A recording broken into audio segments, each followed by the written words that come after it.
Perfect timing, Professor. If you don't mind, I have a favor I'd like to ask of you. It's in regard to sword training. Not for myself, but, well, to be honest, I've been teaching swordsmanship to the orphans at the monastery for a while now. I must agree. Frankly, I'm not great with children. Some of them saw me sparring with the knights one day. They started pestering me to teach them. They were so earnest, I couldn't help but oblige. There's much I wish to show them, but due to my own studies and training, I'm afraid my time is rather limited. Which brings me to my favor. Your swordsmanship is unmatched. I hate to ask this of you, but would you consider lending me a hand? Thank you, truly. I am in your debt, and I always repay my debts, I'll have you know. All of these children lost their families and homes to war or illness. This may sound a bit arrogant, but I feel it's my responsibility to help them. I lost my parents without warning, too. In that way, we're the same. In Dusker, I lost my father, stepmother, and closest friends. I didn't have many allies at the castle after that. In truth, I had only Dedue for companionship. I'm afraid not. My birth mother fell ill and died shortly after I was born. And my uncle, suffice to say, we don't get along. Ah, but there were those outside the castle walls I was close to, such as Rodrigue.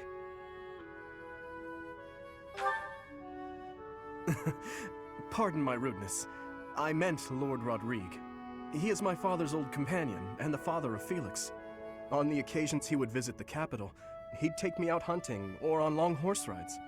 While Dedue is like a brother to me, Rodrigue is more like a second father. It might sound ridiculous, but he's the kind of man I hope to become one day. Someone who helps others. Someone who can reach out and save a lost soul. Oh, please accept my apologies for boring you with my life story. In any case, don't forget your promise, Professor. I'm counting on you.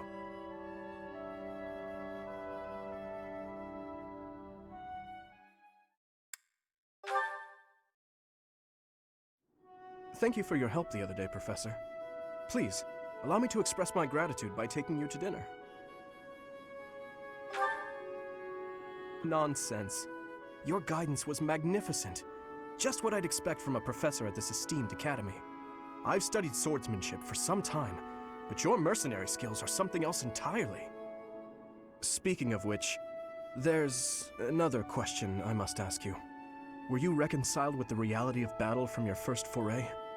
With the killing part, I mean? I see.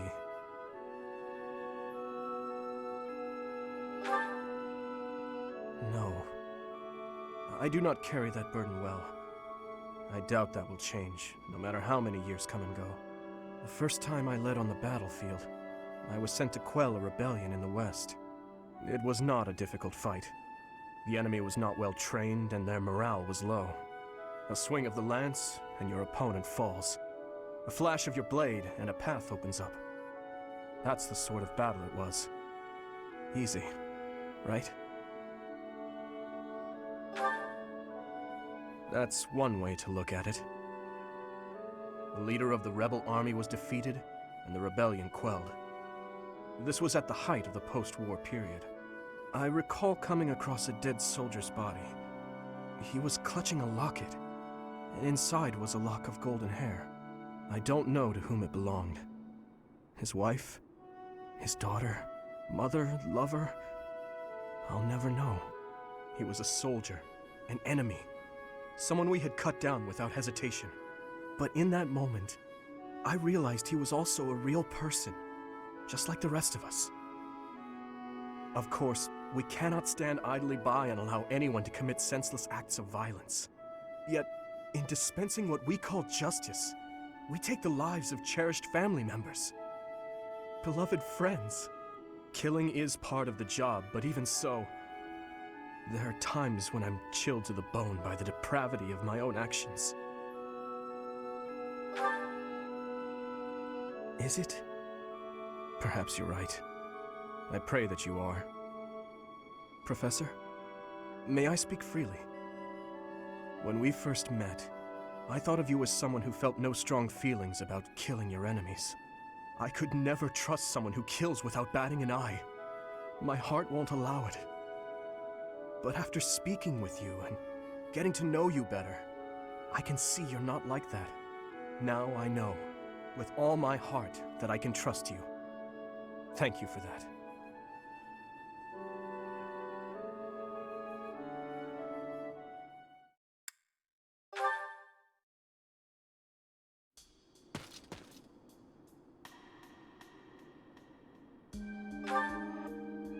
Sleep evades me, so I thought I'd get in some extra training. I was just about to finish. Perhaps it is the gloomy weather, but I am feeling the sting of wounds that should have healed long ago. The injury I got when that girl stabbed me after the battle at Gronder. Her eyes were filled with revenge, just as mine once were. I don't know, but I have a guess.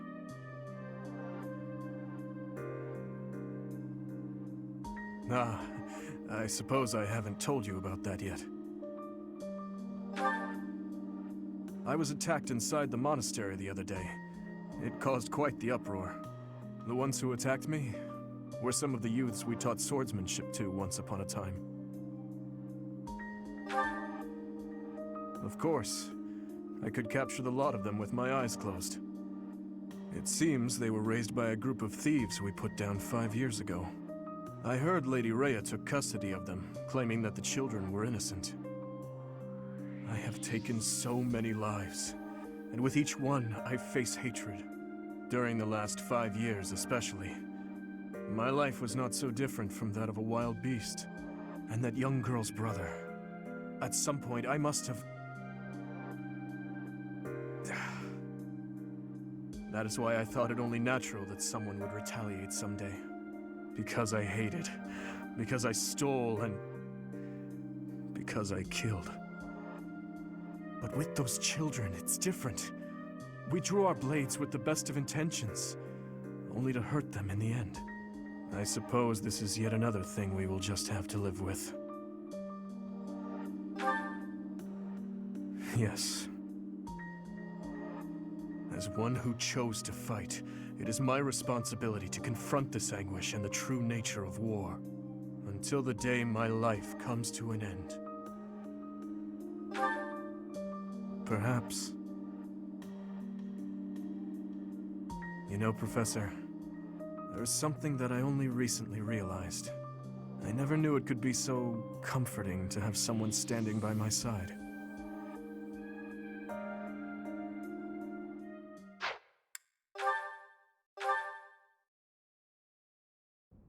Perfect timing, Professor. If you don't mind, I have a favor I'd like to ask of you. It's in regard to sword training. Not for myself, but... well... to be honest, I've been teaching swordsmanship to the orphans at the monastery for a while now. Some of them saw me sparring with the knights one day. They started pestering me to teach them. They were so earnest, I couldn't help but oblige. There's much I wish to show them, but due to my own studies and training, I'm afraid my time is rather limited. Which brings me to my favor. Your swordsmanship is unmatched. I hate to ask this of you, but would you consider lending me a hand? Thank you, truly. I am in your debt, and I always repay my debts, I'll have you know. All of these children lost their families and homes to war or illness. This may sound a bit arrogant, but I feel it's my responsibility to help them. I lost my parents without warning too. In that way, we're the same. In Dusker, I lost my father, stepmother, and closest friends. I didn't have many allies at the castle after that. In truth, I had only Dedue for companionship. I once had people I could confide in. Family, friends, instructors, even the royal soldiers. but they were all taken away from me 4 years ago. Ah, but there were those outside the castle walls I was close to, such as Rodrigue.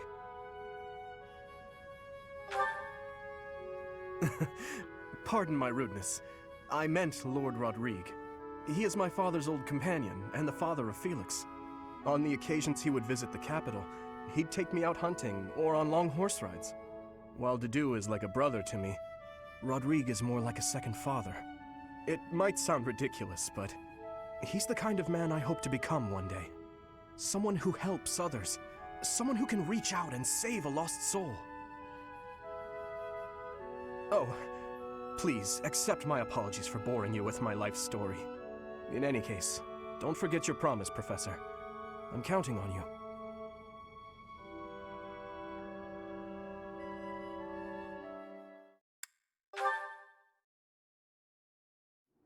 Thank you for your help the other day, Professor. Please, allow me to express my gratitude by taking you to dinner. Fantastic. Please think about what you'd like to eat. After all, such magnificent guidance must work up quite an appetite. I've studied swordsmanship for some time, but your mercenary skills are something else entirely. Speaking of which, there's another question I must ask you. Were you reconciled with the reality of battle from your first foray? With the killing part, I mean? I see.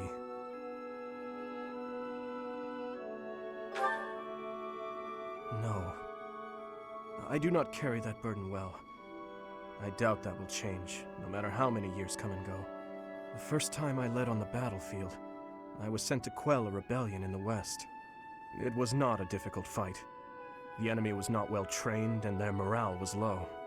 A swing of the lance, and your opponent falls. A flash of your blade, and a path opens up. That's the sort of battle it was.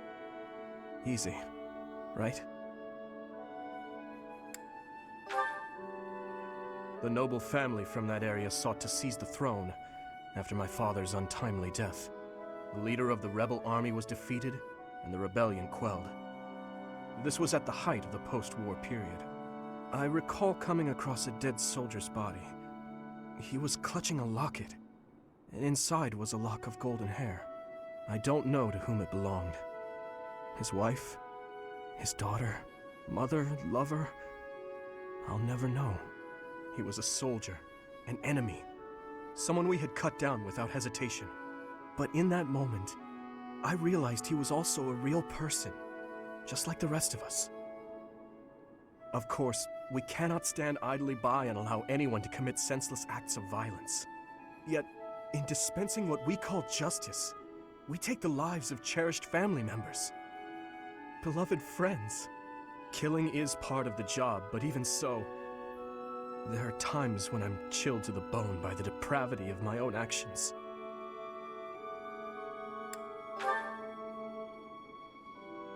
That you feel the same way is more comforting than you could know. Professor, may I speak freely? When we first met, I thought of you as someone who felt no strong feelings about killing your enemies. I could never trust someone who kills without batting an eye. My heart won't allow it. But after speaking with you and getting to know you better, I can see you're not like that. Now I know, with all my heart, that I can trust you. Thank you for that.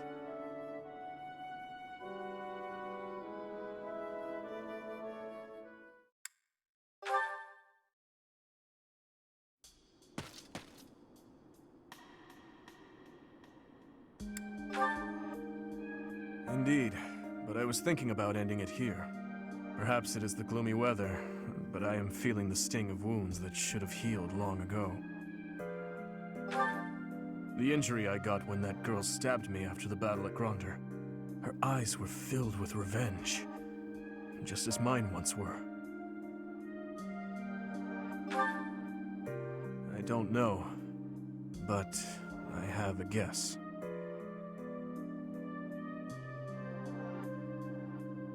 Ah, I suppose I haven't told you about that yet. I was attacked inside the monastery the other day. It caused quite the uproar. The ones who attacked me were some of the youths we taught swordsmanship to once upon a time. It seems they were raised by a group of thieves we put down 5 years ago. I heard Lady Rhea took custody of them, claiming that the children were innocent. I have taken so many lives, and with each one, I face hatred. During the last 5 years especially. My life was not so different from that of a wild beast. And that young girl's brother. At some point, I must have... That is why I thought it only natural that someone would retaliate someday. Because I hated. Because I stole and... because I killed. But with those children, it's different. We drew our blades with the best of intentions, only to hurt them in the end. I suppose this is yet another thing we will just have to live with. Yes.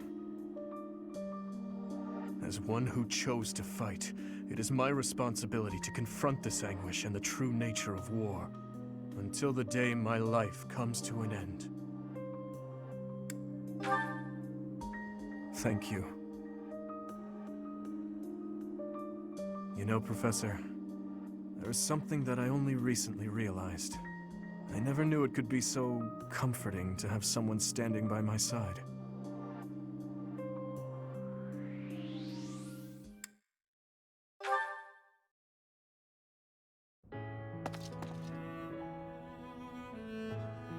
Come now, my friend. You must stop staying up so late. Tomorrow is yet another early morning. Then again, I know that matters little. You cannot sleep, can you? Neither can I, of course. I want you to know I am sorry for making you do so much when your battle wounds aren't even completely healed yet. Well, I am truly sorry. I only ask that you do not overexert yourself. But I am afraid our burdens will only grow in number. I hope you are prepared for that.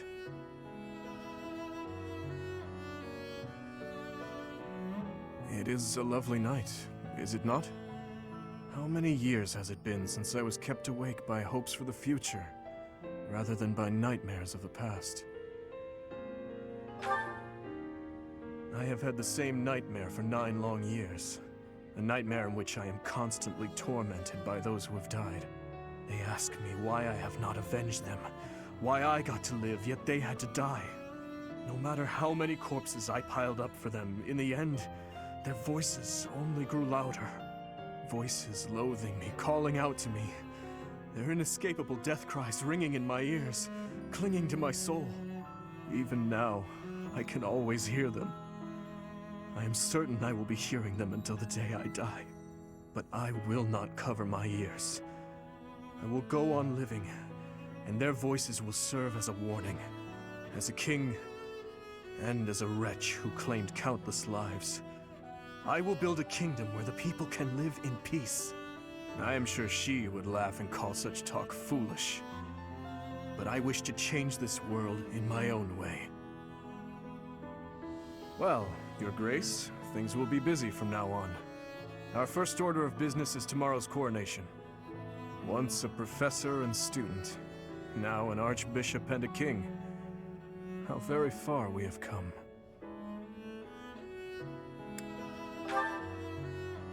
That is true.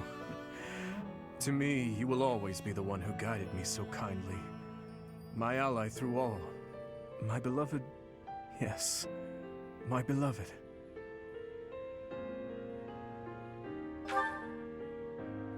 Listen, there is something I wish to give you before the coronation. Give me your hand.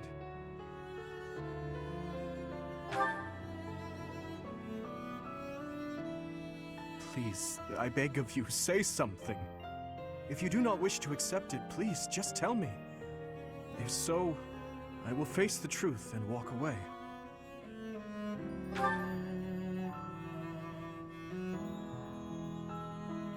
What is this?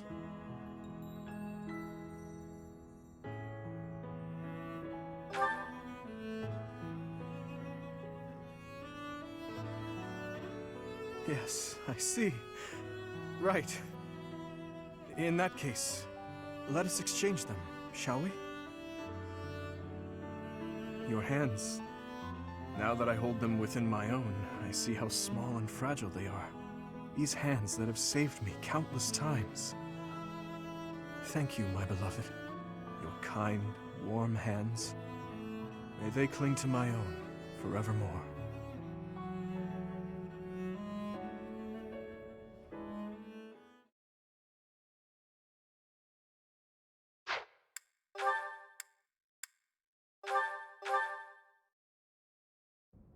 Your Highness, the hour is late. May I ask where it is you're going? I'm off to the library for a bit of research before I train. After that, a bath and bed. Very well. I shall accompany you. No. There's no need for that. I am a grown man, after all. You sustained an injury during yesterday's training. My presence may be of use to you. It was a mere bruise that will heal in no time. No need to fret over me, Dedue. Are you dissatisfied with me, Your Highness? Please do not hesitate to correct me. And there it is again. Yes? What is it? Well, you often choose to address me as Your Highness. When we first met, you used to call me by my name. That was because I was unfamiliar with Fodlan's speech. Thinking back, such rude manners were inexcusable. To be honest, I much preferred it. I feel more comfortable being addressed by my name, rather than with the honorifics that go along with being a prince. But I did not teach you to read and write so that you know how to address me properly. And I brought you to the Academy as my friend, not a vassal. But Your Highness, a vassal is precisely what I am. So much has happened since we met, yet we cannot seem to bridge this gap. So be it. I give you leave to return to your quarters. Take an early night and reflect on what I've said. Please. I couldn't possibly. I said I would accompany you, did I not? True, but I would much prefer that we take steps to ease this mindset of yours.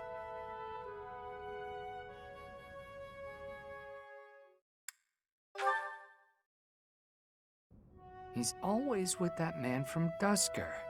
How strange. I'll bet he used some dirty tricks to gain his favor. That's how those scoundrels from Duscur operate. What a pleasant conversation you seem to be having. May I join? Please, continue. Oh, Your Highness, I was just... I said continue. I'm sorry, Your Highness! Such foolishness runs rampant. I fear it is the reality of Fargus for now. It must appear strange to them, to see me always in your company. Does it bother you, Dedue? Of course not. However... Let me guess. You take exception to the gossip that you use dirty tricks to obtain your position. Is that it?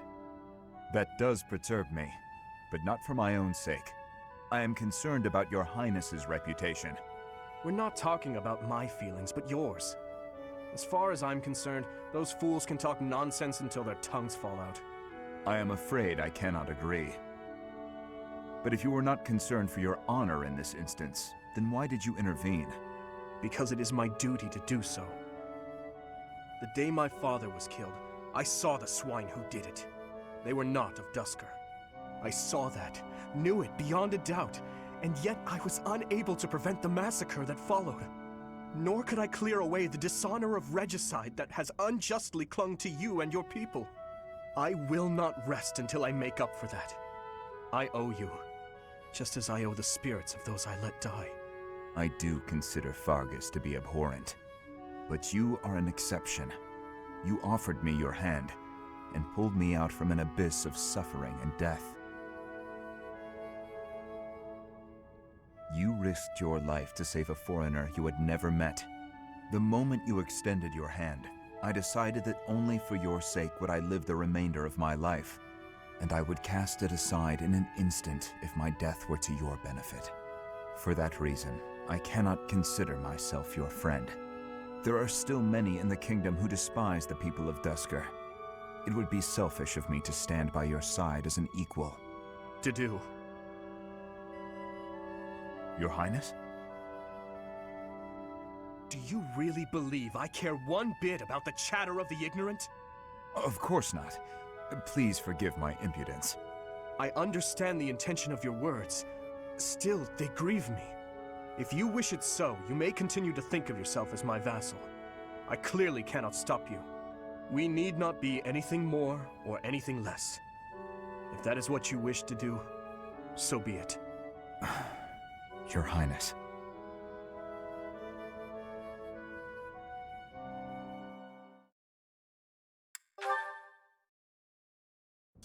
Your Highness, you still have scars on your back. It does you no good to languish in pain.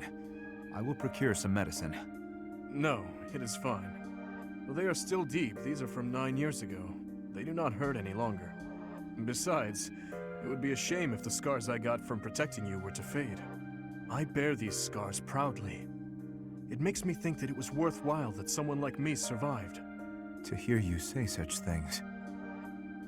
Dedue, you say that I saved you. But do you know that you also saved me that day? If I had been unable to save anyone, I would have been the sole survivor. I would have had no reason to keep living. But I saved someone. Saved you. That and that alone has always been my crutch. When I stood before those soldiers and their swords that day, I was prepared to die. But then, you suddenly appeared, and you shielded me. I knew then that a savior's hand could reach into even the deepest darkness. I still have not been able to repay that debt. Have you not heard a word I've said? You have saved me in countless ways. 5 years ago, I did nothing but await my execution within my jail cell. Was it not you that saved me? That was nothing more than my duty as your vassal. Listen, Dedue, perhaps you consider me to be someone special, but I think the same of you. You are irreplaceable, cherished. So stop saying that we cannot be friends. Stop saying such awful things. Please, do not look at me that way. You promised me you would build a kingdom that is proud to boast of Duscar blood. In this kingdom, where there is no distinction between the people of Duscar and the people of Fodlan, will I finally, without reservation, be able to call you my friend? Will I, Dimitri? Dedue. Yes, you will call me your friend again and again, no matter how many hardships I must endure. I will do all I can to bring about that world as well. To be your friend is what I have always wanted. Is that so? I am glad to hear it. But until that time, we must allow no harm to befall you. So please call upon me when you walk alone at night. And even when you go out in the day, please tell me where you are going and whom you are meeting. In the end, I suppose there is no fixing your overprotectiveness, is there? I suppose I can live with that.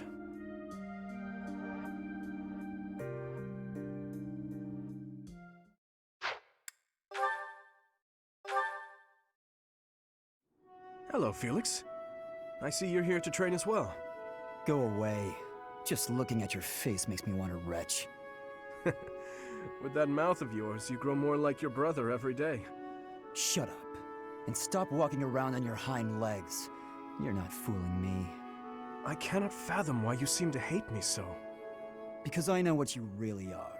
A beast, craving blood. A beast craving blood, am I? I assume you're speaking of the events 2 years ago. Last time we met outside the academy? I am. The way you suppressed that rebellion, it was ruthless slaughter, and you loved every second. I remember the way you killed your victims, how you watched them suffer. And your face, that expression, all the world's evil packed into it. That was our first battle. I remember it vividly. Oh, something wrong? Go ahead and deny it, you wild boar. I deny nothing, Felix. Well then. I suppose the Dimitri I once knew died during that slaughter in Dusker, along with my brother. Perhaps you're right.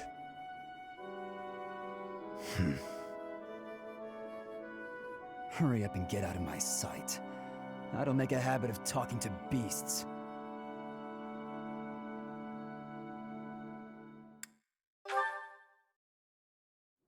You don't look busy. Join me for some training, Boar Prince. And here I thought you had no desire to speak with me. We don't need to speak to clash swords, do we? I suppose not. Is that one new? Wait. Where did you get such a blade? I suppose you would recognize its value. I came upon a merchant selling weapons and found this among the rest of the steel. That pattern around the edge. There's no doubt. It was forged by Zoltan, the master swordsmith. I'm not giving it to you. Huh? Oh, I'm just happy to have laid eyes on it. I don't suppose you'd allow me the chance to hold it. Do you take me for a fool? I'm not letting a brute like you swing it around. As though I would be careless with something so valuable. I recall when you were 9 years old, you swung a sword so hard you snapped it clean in two. Come now, that was so long ago. I'm hardly the fool I was then. So you say. Yet House Fraldaria still told that story for years. What's wrong, Felix? How pointless. No use talking about someone who's long dead. Looking at your face is making me angry. I'm going to find a different training partner. Farewell, your beastliness. What is going on with him?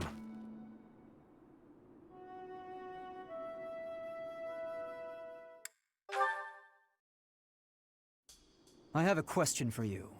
Answer quickly before my hand slips and I cut you in half. Always so ominous. Well, what is it, Felix? Sometimes you have an animal's face, contorted with anger and bloodlust.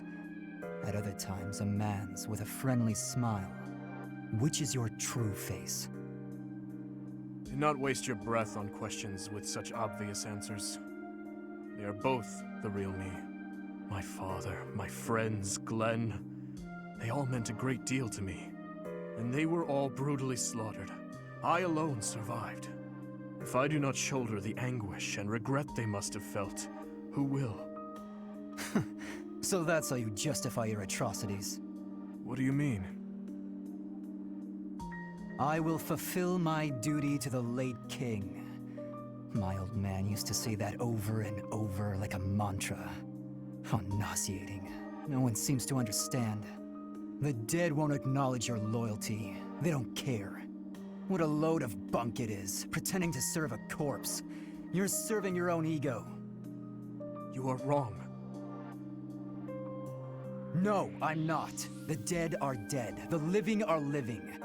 You have to respect that boundary. If you keep stringing gravestones around your neck, you'll snap.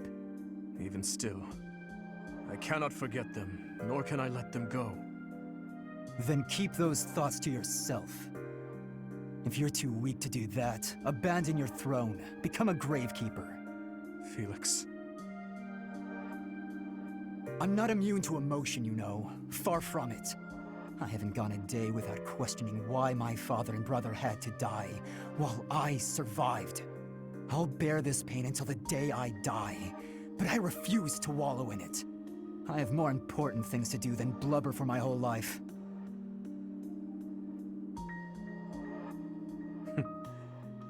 You know, Felix, you really are growing more and more like your brother. Always so sarcastic and constantly looking for a fight.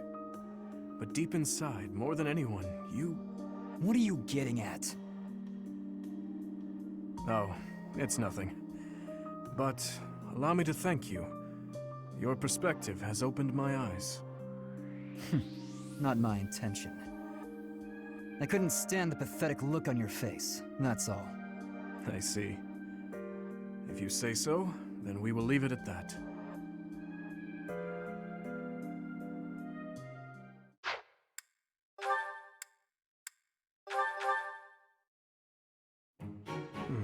This tent is torn.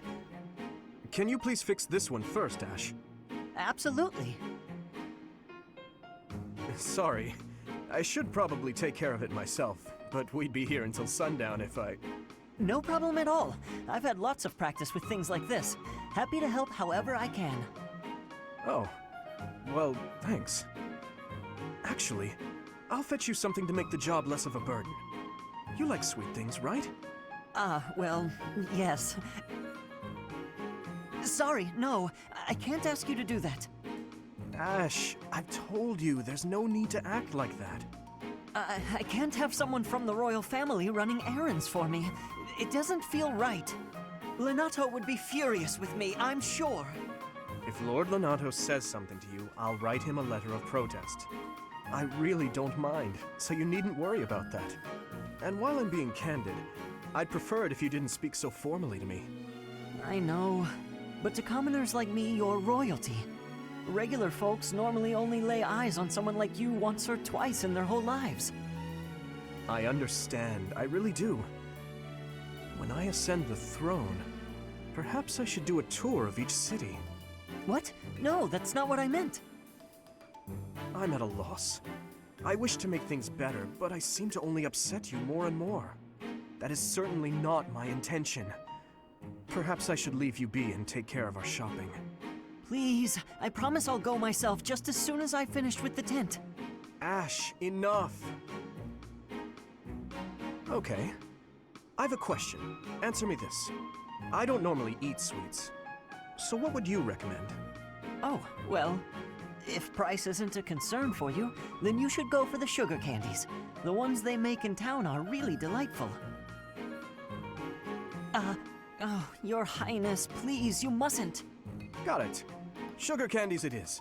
I'll go and fetch some. Your Highness, please come back. I'm so sorry. I'll make sure these repairs get done.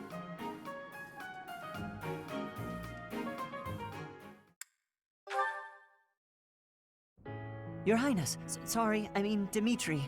Would you, do you want to train together today? Ashe, of course, I'm glad you asked. After classes conclude for the day, meet me at the training ground. I'll be waiting. And afterward, let's plan on dinner. We'll certainly have worked up an appetite. Oh, yes, I suppose, I mean, sure, it'd be, that is, it would be my pleasure to dine with you. I mean, Ashe. I'm sorry, Your Highness. I'm just no good at this. I'll do my best to improve. Are you still worrying over what I said to you before? I'm trying to do as you asked, but it's just completely against my nature. Trust me, I understand the urge to show respect where it is due. However, that is not the case here. Yes, I was brought up in a different family and raised in a different way, but otherwise, you and I are the same. That all makes sense, Your Highness. But I just can't bring myself to speak to you in such a casual way. Sure, when you get right down to it, royalty like you and common folk like me, we're all just people. But the common folk still rely on the nobility to keep the peace and to keep them safe. Commoners pay the price for that in taxes and respect. That's what Lenato says. I suppose I can understand that point of view.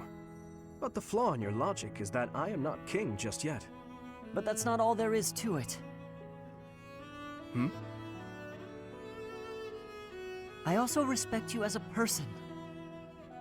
You carry the weight of the whole kingdom on your shoulders.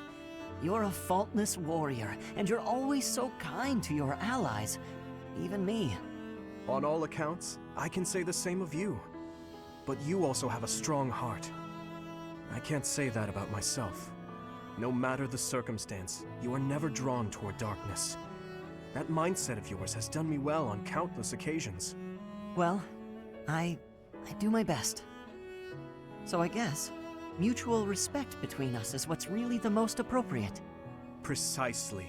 Which means there's never any need to be nervous or uncomfortable around one another. It seems we may have circled back to where we started with this conversation, but let's at least agree that we both should learn to bend a bit. How's that sound? All right. Let's start from the beginning then. Would you like to train with me today, Your Highness? Of course, Ashe. Come at me with everything you've got.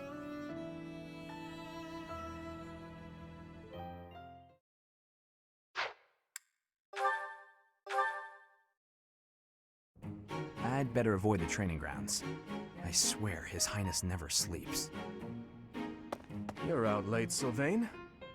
Is it safe to assume you've been wildly carousing with women? I'm afraid that behavior simply will not do. Ah, Your Highness! Hello. No, I was not wildly carousing with women. There was only the one. Let's just forget you saw me. Agreed? Unfortunately, I can't do that. It's time someone talked some sense into you. And it seems the task has fallen to me. Sylvain, I'm not saying you can't enjoy yourself at night. But you must learn the art of moderation. Again and again, you end up wandering the streets until the early morning. Okay, I get it. I don't need one of your lectures. I've got them all memorized anyway. I promise I'll be better in the future. I'll stop going out at night, I'll focus more on my studies, and in return, you'll go into town with me, and we'll invite some cute girls to dinner. Shall we shake on it? The way your mind works absolutely confounds me. How did you even arrive at such a notion? You need to get out more. Naive and uptight is no way to live your life. Naive and uptight? Yes, well, compared to you, I imagine I'm downright run-of-the-mill. I'm not so sure. Most men are experienced enough to know not to give a dagger to the girl they... Will you never let that rest? It was many years ago. Perhaps a good knock on the head will help you to finally forget about it. With your brute strength, a knock on the head could knock the life right out of me. You'd better watch that temper, Your Highness. So how about this? I'll try to behave, and you'll try to loosen up. If I do as you wish, will you truly promise to improve your behavior? What'd I just say? Of course I'll behave. A knight of Fargus never goes back on his word. What about you? I want to see you with a girl on your arm. I am a man of my word. I will attempt to do as you ask. But you had better uphold your end of the bargain as well. Seriously? Yeah, I'll believe it when he introduces me to the lucky girl. Oh, Dimitri, you always take even the silliest things so very seriously. This should be fun.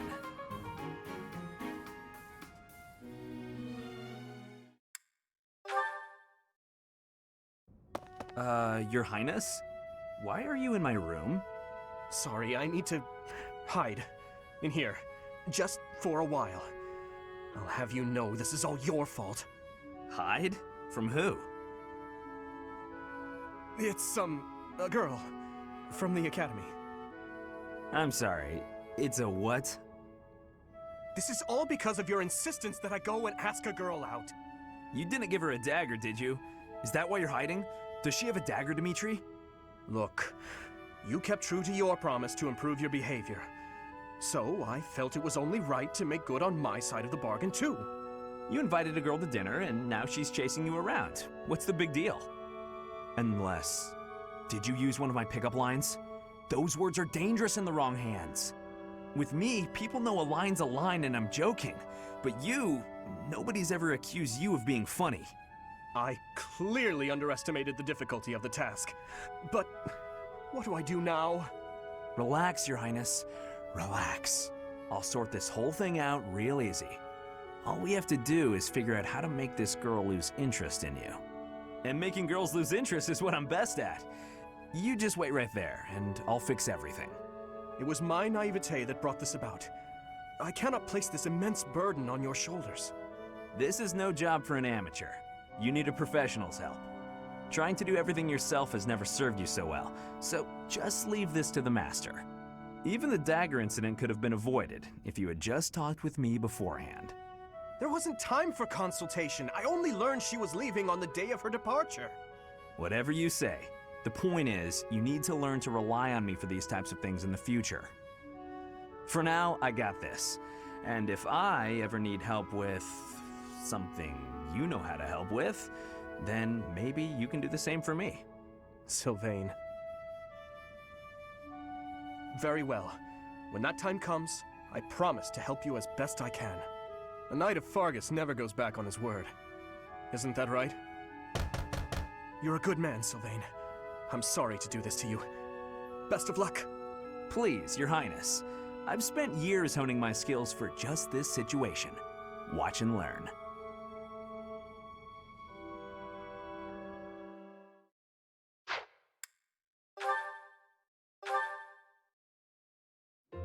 My goodness, sword training again today? Don't overdo it, all right? I certainly won't, but thanks for your concern, Mercedes. It's more of a hobby than anything, so don't worry too much. A hobby? How wonderful! I would probably get tired of it, but that's just me. Didn't you say you hope to take the sword test soon? You're right. I completely forgot that's coming up. What should I do? To be honest, I've been a bit worried as I haven't seen you at the training ground much.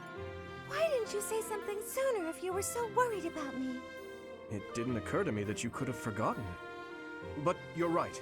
I should have mentioned it. As an apology, why don't you let me help you with your swordsmanship?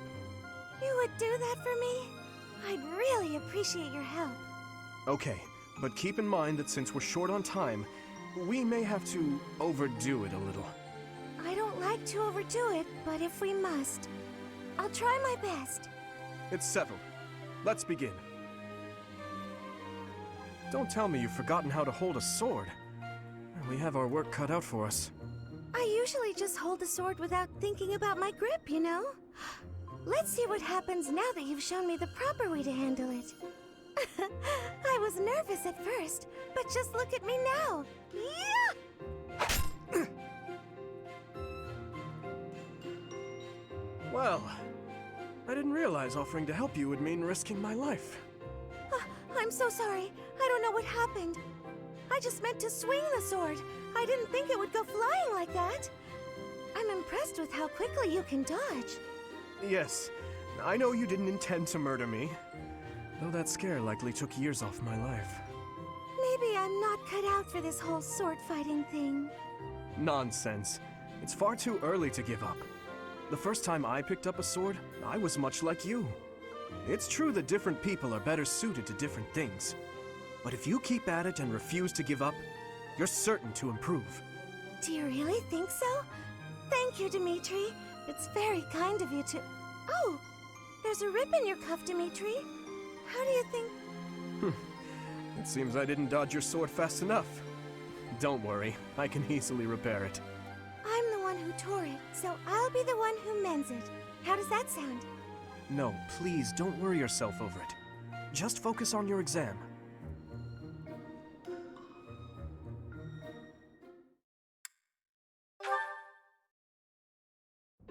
Mercedes, I'm sorry to ask this of you, but will you lend me a hand? What can I do for you? Oh, is the cuff of your overcoat still torn? Mending that shouldn't be a problem at all. It's pathetic, I know, but I fear my sewing skills are...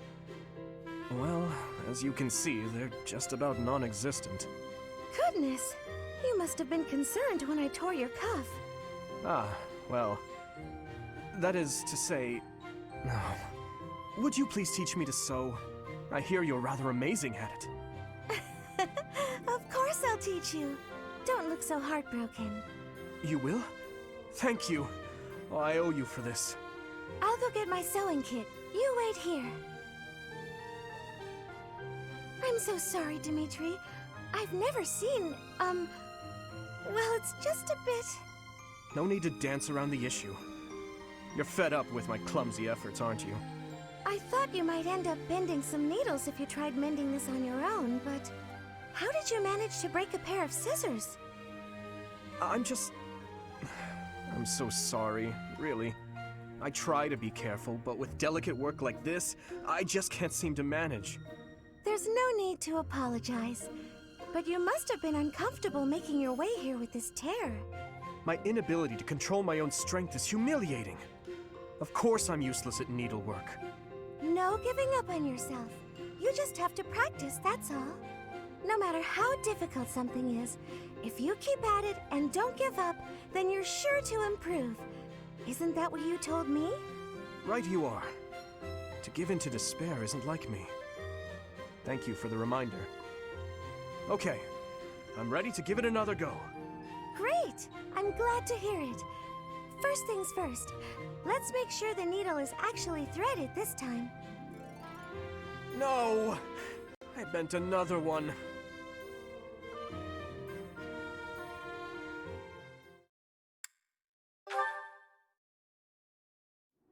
You've been spending a lot of time at the training ground, Mercedes. As far as swordsmanship goes, you're like a whole new person. Thank you. I have such a great time when you teach me that improving comes naturally. It's all because of your own hard work. Compared to you, You shouldn't be so disappointed in yourself. You're improving too. You just need to keep at it. Well, I can hold a needle and thread without breaking anything now. That's something. That's a big step. When we started, you couldn't even hold a pair of scissors without twisting them apart. True. I'm sorry for being such a burden. You're no bother at all. I like sewing with you. It reminds me of when I was young and my mother taught me how to sew. My mother would sit with my brother and me, and we'd all sew together. Ah, I really miss it. Even though I was barely better than you when I started. Did your mother like to sew, Dimitri? My birth mother? From my father's accounts, she wasn't great at it either. Oh, of course. I forgot that the Queen of Fargus passed away long ago. Yes. I don't really remember what she was like. But I remember my stepmother, always sitting by the window sewing away. I'm sure she would have been happy to teach you if you had asked. She always looked so lonely when she was sewing. So unreachable. She was kind to me, yes, but when she was like that, it was hard to talk to her. I'm not certain she would have wished to teach me. I'm so sorry, Dimitri. I didn't mean to bring up such difficult memories. Don't worry about it. If I don't talk about those things sometimes, I'll risk forgetting them altogether. And that would truly be a shame. I see. But now I'm just going on and on about myself. Why don't you tell me more about you? More about me? Oh, goodness. I don't even know what to say. It's hard to think of something on the spot, isn't it? You could speak of your family, I suppose. You want to know more about my family? On that topic, I'm happy to oblige. In fact, I'm so glad you asked. It's important to think about your past and share it every now and then. This might take a while, but would you be willing to stay and listen? Of course. I will listen for as long as you wish.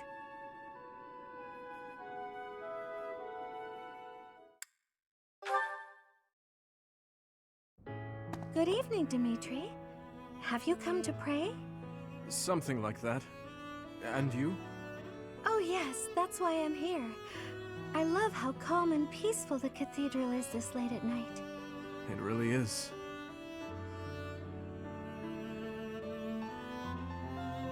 Coming here on a quiet night always makes me think of those who aren't with us anymore. We've lost so many in this war, too many to count. I hope they all get to live in eternal happiness at the goddess's side. These prayers are all I have to offer. You are a kind soul, Mercedes. I think you're kind too, Dimitri. Sometimes to a fault. Kind? Me? No, not at all. I am just a killer. A disgusting monster. But why do you kill? For the sake of your loved ones? Those who have passed? Real monsters kill for selfish reasons. They're incapable of expressing sorrow when they kill. So please, don't call yourself a monster. Mercedes, I am scared. So scared that I will forget their faces. The people who have died. Who I have killed. I cannot let myself forget them. I know that, and yet... Whatever my feelings, it is all the act of a monster. It's sad, but the truth is that people forget. You may be afraid to forget your past, but you'll never be able to revisit it. Living in the present is the best we can do. We owe it to those who can't come back. If someone had said those words to me 5 years ago, I would be a different man today. What do you want to do now, Dimitri? Continue fighting for those who have died? Not as a king, but as my classmate. What do you want to do? My own dreams. I have never given it any thought. What about you? What do you want, Mercedes? I want to keep sewing and training with you, even after you've become king. I want to be your friend. But I have no right to stand beside you.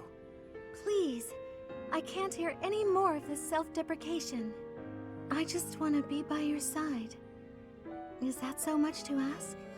Mercedes. I want the same thing. If you allow it, I wish to stay by your side.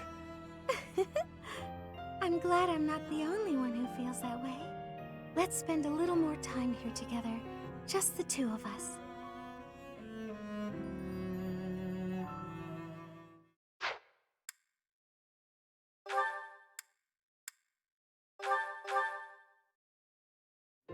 Good morning, Your Highness.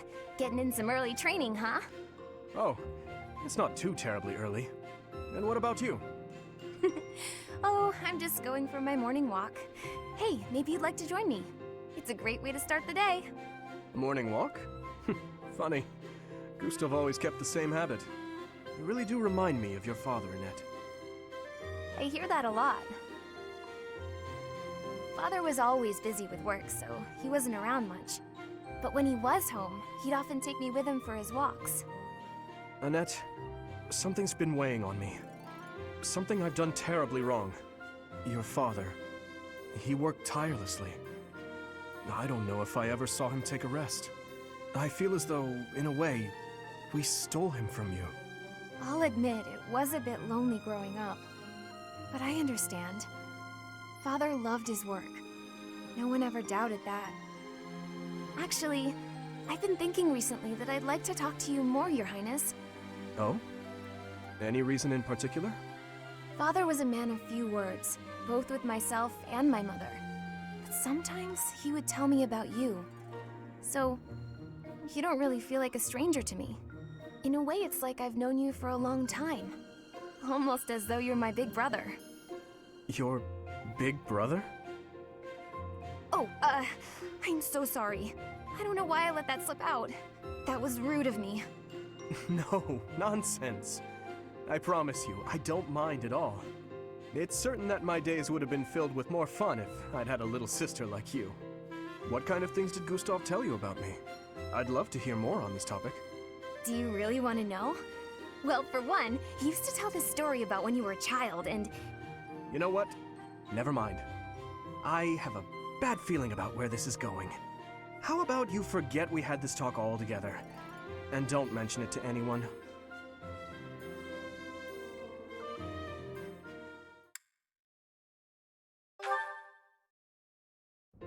Your Highness, I have a little favor to ask of you. Of course. How may I be of assistance? Well, I was hoping you could tell me about my father. I imagine he was a very different man at home than he was at work. Ah, so you wish to hear about the Gustav that I knew. As you know, he was a knight who served the royal family since my grandfather's reign. To me, he was a teacher of martial arts and tactics. He was someone I depended on since I was a small child. But he was also a very stern and strict instructor. That doesn't surprise me. He was much the same at home. He'd chide us if we made mistakes, whether it was with cooking or even how we spoke. Is that so? Funny. I suppose in front of his family he felt the need to demonstrate proper etiquette. Wait, are you saying that's not how he was around you?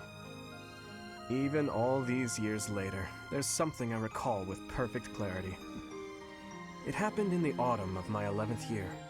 Before the break of dawn, he woke me suddenly, said he'd heard a disturbance and had me grab my bow. Then he sent me and a fellow pupil loose on a dark mountain. Our only directive was to go catch a deer. As you well know, autumn in the capital is very cold. Now, imagine being up on the mountain at night with no idea what might jump out from the shadows. That, in a nutshell, is the Gustav I knew. I can hardly imagine that. He was completely different with me. I recall one other defining detail. He used to speak of you at every possible opportunity. Really? What would he say about me? Are you sure you want to know? There's one story he used to tell from when you were very small. No, stop! It's probably too embarrassing to bear. Is it? Perhaps. Look, I'll promise to forget the stories he told me about you if you return the favor. Deal? Yes, that seems the only thing to do. It's a promise.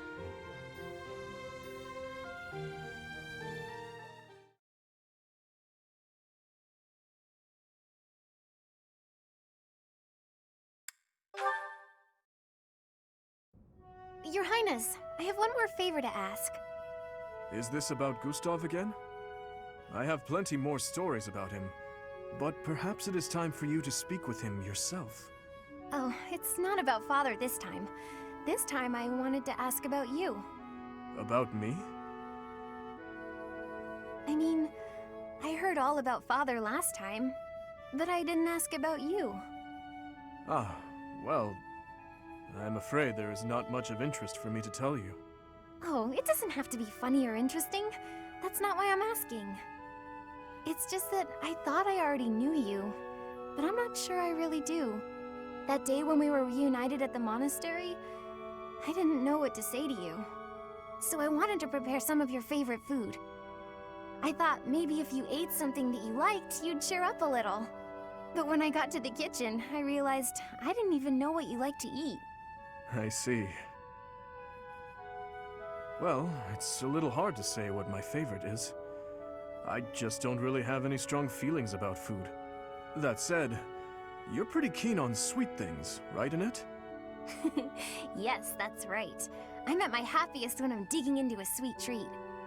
Oh, did you know there's a famous sweets shop in the capital? Yes. It often had long lines outside, didn't it? The castle guards often spoke of it. The sweets were so good. They cost a fortune, but I loved them. When Father was still around, we all lived as a family in the capital. Since then, I've had them only a few times. How I'd love to taste them again. Say, Annette, when this war is over, where will you go? I heard that you were close to Baron Dominic back in the academy days. That's right. But 5 years ago, my uncle betrayed the kingdom and went over to the Empire's side. I reconnected with Father, so I'd like to live with my family again, in the capital. Also, if I'm in the capital, I'll be able to see you from time to time, right? Ah, that settles it then. We'll have to get your father working twice as hard. Father's at a ripe old age now. I'd appreciate it if you didn't work him too hard. Oh, of course. I will keep that in mind.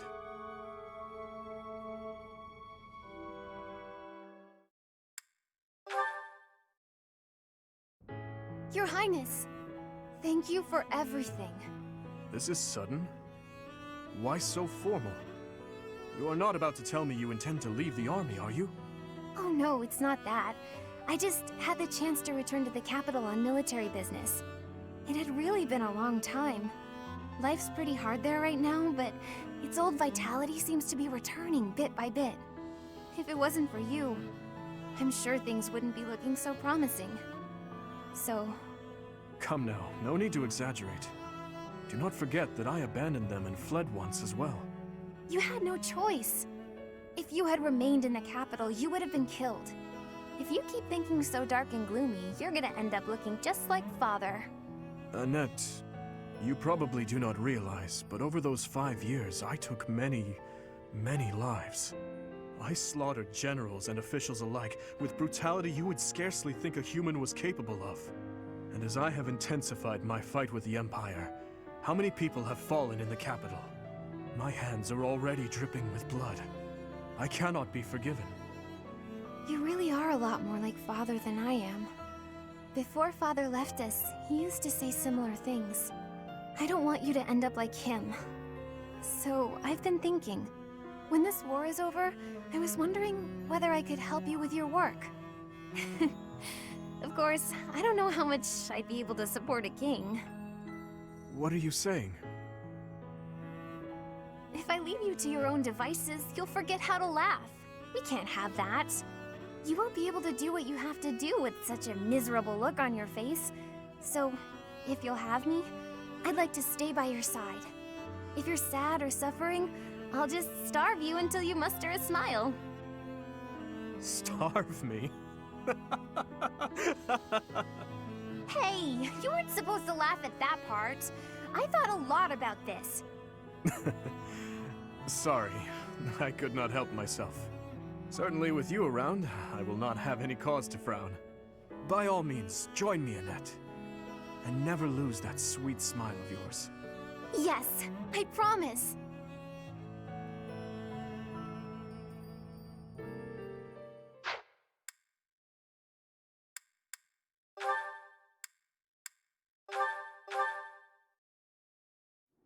Thank you for sparring with me, Your Highness. It seems despite how hard I've worked, I'm still no match for you. Oh, there's no need for such humility. Thanks to all of your hard work, you're improving rapidly. If you're going to praise me, it should at least be after I've won a match against you. You know, Ingrid, I may be the victor when we cross spears on foot like this. But on horseback, your handling of a lance is far superior. Can't I be allowed to have my own area of expertise? No, I cannot allow that. It's my duty to get stronger, to fight with all I have in defense of the kingdom and its people. Such high stakes. By the way, where did you learn that fierce jab of yours? I'm pretty sure the only other person I've seen perform that move is Glenn. So you recognized it? Yes, he shared much with me.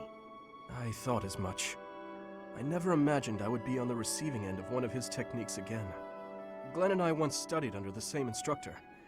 I've sparred with him more times than I can count. Ah, yes. He was never short on praise for you. Lord Dimitri is incredible. Such skill. There's no way I'll ever outmatch him. Things of that sort. Well now, he never said any of that to me. Well, he was Felix's brother. That family's not big on displays of affection. That is true. We spent about as much time arguing as we did training. I can't believe it's been 4 years since the tragedy of Duscur. Since we lost Glenn, along with so many others. So it has. Time moves quickly. Things have changed so much. Despite the sorrow, I intend to become a powerful knight. A knight like yourself. And like Glenn. I will do so for the sake of my homeland, the holy kingdom of Fargus, and for all who have died protecting it. To that end, I hope you will spar with me again in the future, Your Highness. It would be my pleasure.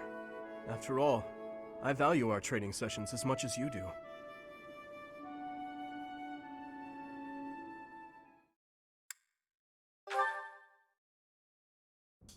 Ingrid, I've been doing some thinking, and it occurs to me that I owe you an apology. What? Why do you seem so serious? In a just world, you would be happily married to Glenn. He truly loved you, and it's clear that you cared deeply for him as well. But on that awful night, he died right before my eyes. I could do nothing to prevent it. In a way, I'm responsible for you losing the joyous future that should have been yours. I know my words can change nothing, but I'm so sorry, Ingrid. No, Your Highness.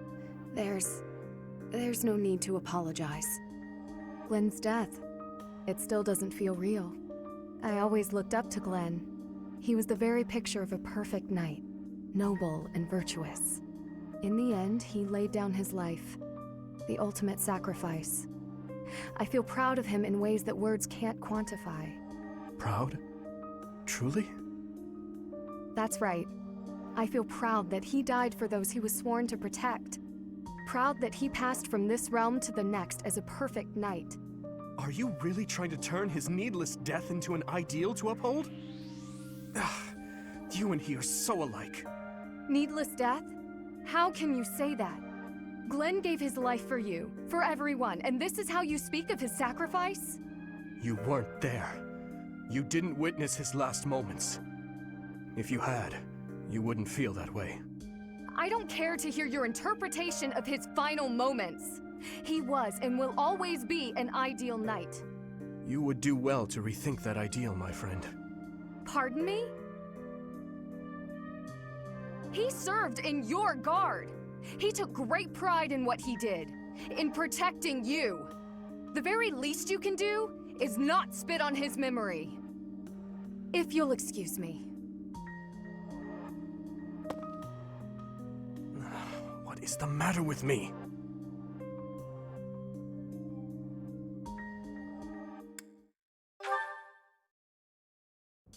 Your Highness, I've come to apologize. I mismanaged my feelings and got carried away. I've been thinking about what might have made you say the things you did. I was so caught up in the moment and in my own feelings that I didn't think of what yours might be. No, I should be the one to apologize. I did not intend to say such things. I lashed out like a child. You were right to rebuke me. I am disgusted by my own inability to express myself. Will you allow me to explain? Of course. At the tragedy of Dusker, I saw countless corpses. Of course, I saw his, too. Glenn's. Ingrid, I doubt you would have been able to see him. They were unable to bring his body back, after all. He must have died an agonizing death, full of pain and regret. That is what I saw on his face. In that wasteland, there were no beautiful, proud deaths that could have been written about in heroic tales. Not one. I do not want you to die a death like that. Not even for the sake of loyalty or duty.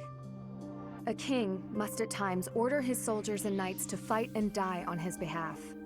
Their lives must be used for the greater good. And this is something any good king understands innately. Any king who doesn't allow people to die on his behalf is too soft to rule well. You leave me little room for argument. Have I disappointed you? No. I chose to serve you because of how you are.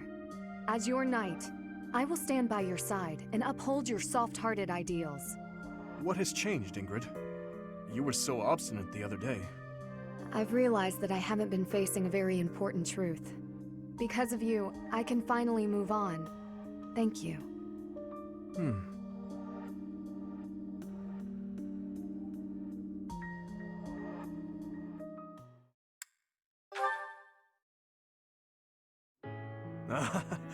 Finally, you score a point against me on the ground. You have improved, Ingrid. That was nothing more than a fluke. My technique was horribly sloppy that last round. It does not matter what sort of technique it was. You won. If this had been a real battle, I would be dead. You wielded your lance well, without any hesitation. Has your approach changed? You may recall when I said I'm now able to move on, because of you. I remember. What did you mean by it? That I finally understand a truth about Glenn. It sounds as though he died with a heavy heart. A heart that carried regret. I had suspected as much. But instead of acknowledging it, I twisted my memory of him to fit an ideal I've been upholding. I see. Your Highness, I will not sacrifice my life for anyone. But perhaps instead, I can live my life for someone. I will pledge my life to you. And how exactly am I meant to interpret that? However you please, Your Highness. Oh? Well then. Ingrid, when this is all over, I want you to support and defend me. As my knight. I have been thinking of telling you this for a long time. We get along well, you and I. As your knight? Yes, yes, of course. Of course I will. I intended to do so for the sake of the kingdom. Together, Your Highness. You and I. Our first order of business. Putting this tragic war to an end. Yes. And while we're at it, do not die on me, Ingrid.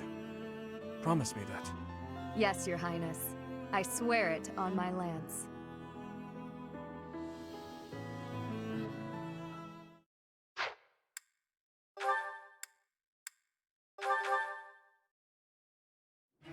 Hey, Dimitri! I heard about what you did. Hmm? What are you talking about, Raphael? Some folks are saying you lifted a whole wagon on your own, and you made it look easy. Ah, I suppose I do recall something like that. I happened across a toppled wagon, you see. Those people needed my aid, so I aided them. But what of it? You gotta teach me your training secrets. I want to build muscles like that. You want my training secrets? So you can build more muscle? I'm sorry, but I honestly don't think I can offer anything that would help you. The royal family has always been blessed with immense strength. I imagine it's largely due to our blood, and perhaps our crests. No, come on. You don't have to keep your secrets from me. As I said, I really wish I could help, but... Look, logistics aside, why are you so interested in my strength to begin with? I want to be really strong like you. I don't just wanna, I gotta. I've had to provide for my little sis ever since our parents died. If I want to do that, I gotta get strong so I can become a knight. I see. In that case, I suppose I could try to help you. Though I meant it when I said I'm not sure I have much to offer. Really? Oh, yeah! I'm no expert on the topic of building muscle. However, for greater strength, you could try devoting more time to spear and sword training. You probably already know that, huh? Of course you do. Let's see. As a child, I was forced to train by running through the mountains all night in heavy armor. You had to run all night in heavy armor? That sounds tough. What else did you do? Aside from that, I trained by lifting large boulders or carrying multiple barrels filled with rocks. Got it. I'm gonna give that a try right now. Wait a moment. You don't want to push yourself too hard too quickly. You'll damage yourself if you're not careful. You shouldn't worry so much. I know my limits. My muscles are gonna be so big after this. Perhaps I should not have told him all that.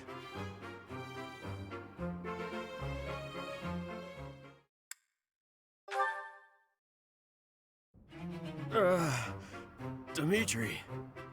Raphael, what's the matter? You look awfully pale. I think I'm gonna die. What in the world happened? My whole body. It's stinging and aching. I've never felt anything like it. I feel weak all over. I don't have the energy to do anything. This has never happened to me before. Well, what are you waiting for? Get yourself to the infirmary. If you can't walk, I'll carry you there. This could be very serious. Thing is, I already tried going there, but I didn't see Manuela or the monks. Dimitri, listen.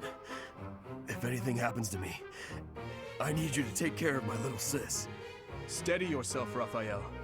Protecting your sister is a task that will fall to you alone. Is that not why you wish to become a knight? At this rate, I won't even be able to fight alongside everyone else. Of course this happens after I spend all night training. Wait, you were training all night?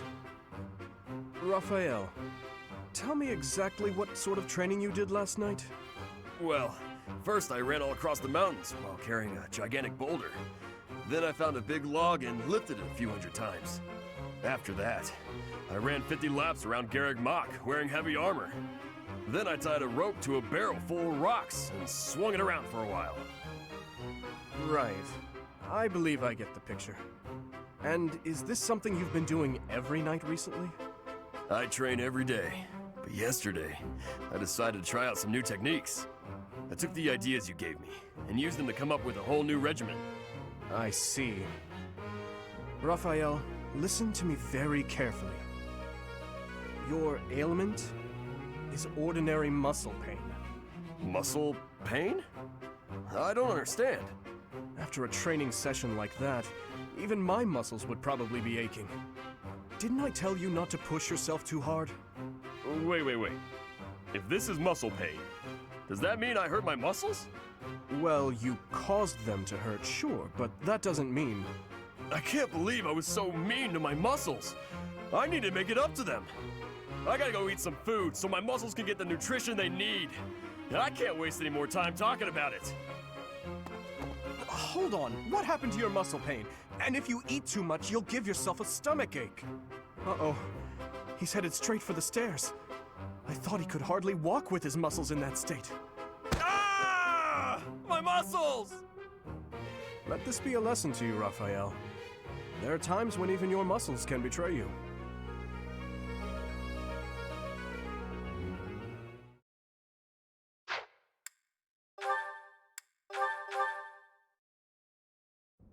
Marianne? Oh, Dimitri. Oh, I'm sorry for disturbing your prayer. There's no need to apologize. I just finished. I see. What were you praying for? I was simply asking the goddess for forgiveness. Forgiveness? For what? I put our soldiers in danger during the recent battle. What matters is that they came back safely in the end. You shouldn't blame yourself for that. It's true, but you were injured when you came to our aid. That? It was just a scratch. A small price to pay for your safety. But... I would never regret helping an ally, even if it meant losing my own life. No, that's wrong. How so? It's just all wrong. You have my thanks for helping in the battle, Dimitri. But I'm afraid I have to ask that you keep your distance from me. Is that so? Yes. Forgive me, but I will be there for you, whether you want me to or not. I'm sorry.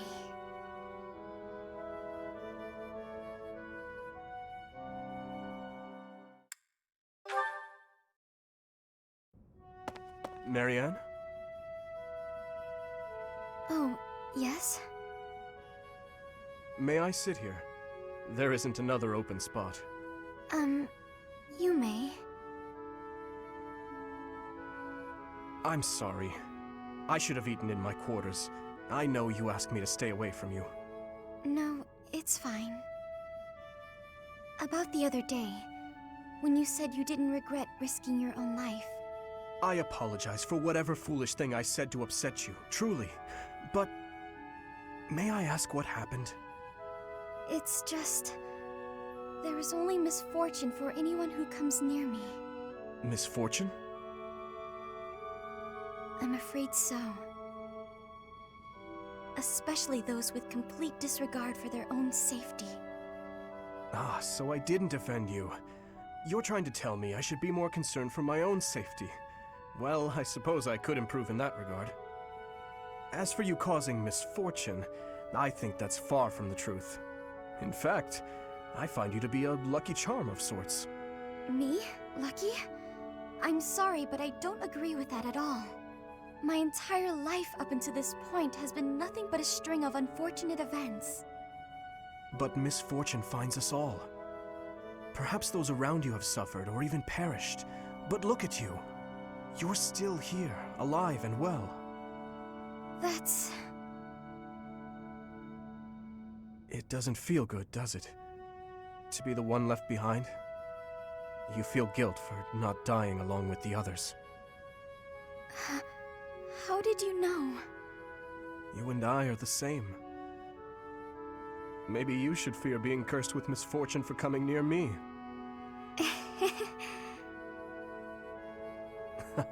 A smile and a laugh. Coming from you, that's a rarity. This must be my lucky day. I just find the idea amusing. It's strange to think that someone like you could have anything in common with me. Is it so terrible a thought? No, it's not that. It actually makes me happy. As though there's finally someone who understands how I truly feel.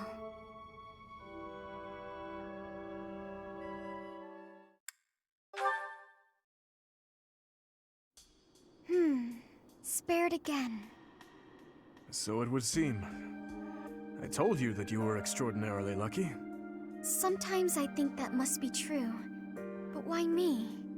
Is this the goddess's way of telling me to make something of myself? There are so many others who are much more deserving of life. I often think the same of myself, especially after battles where many lives were lost. But I must go on living. I cannot give in to death so readily. It is my duty to atone for my sins, and to pay for the lives I've taken. I suppose that must be why the goddess allows me to live on. Is there a reason she allows me to live? Only you can know that. But I believe there is a reason. Marianne, life is difficult. It is a burden.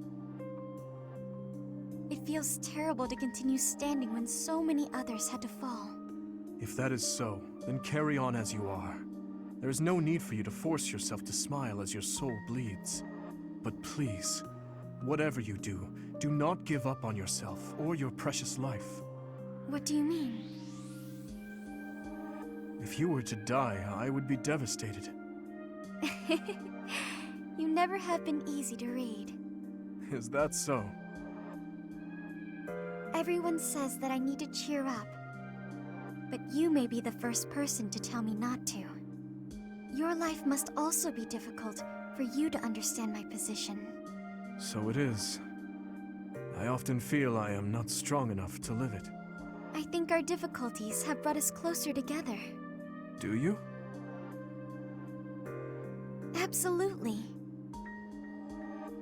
Please, Dimitri, promise you'll live through this war and long after. I don't know what I'd do with myself if we lost you. As long as you are carrying on, I have yet another reason to carry on myself. I promise to the goddess of Fodlan that I will never give you cause to despair.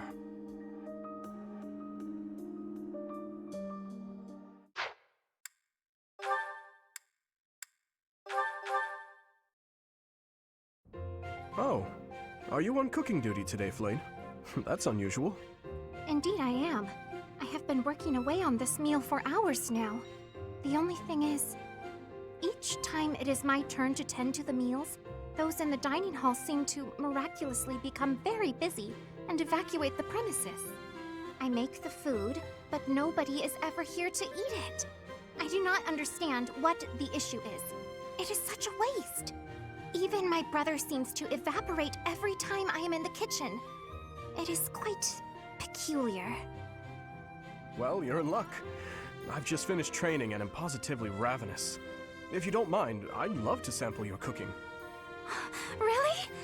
I mean, yes, please, have some. It is not perfect, but I am certain it will taste quite nice all the same. I'm sure it will be great. Thank you, Flayn. There were a few suspiciously crunchy bits here and there, but other than that, it was fine. You liked it? Wow, nobody has ever liked anything I've cooked! If I cannot get anyone else to eat this meal, though, it is going to spoil and go to waste. It is no secret to me that I am not very good at cooking. Say, Flayn, may I have a second helping? You actually want more? Of course. I wouldn't want it to go to waste after all the effort you put in. This kind of mishap can happen to anyone, you know? Don't let it get you down.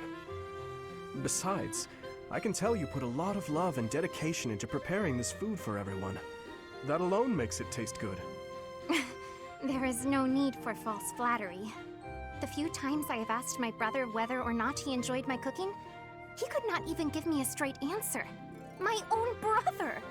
I speak nothing short of the truth, always. It was delicious, and I look forward to eating it again sometime. I'll agree there is no need to make enough for everyone, though. If you like, you could just cook enough for me. Perhaps. I hope you enjoy the rest of the meal.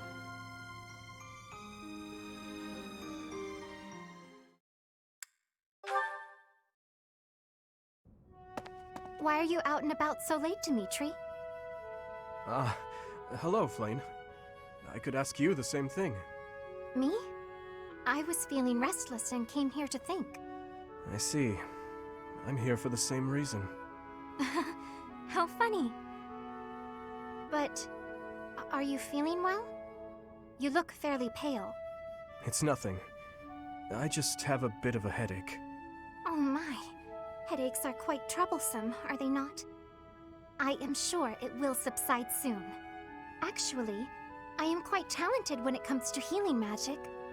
If you will allow me, I will have you feeling better in no time. That's kind of you, but I'm fine.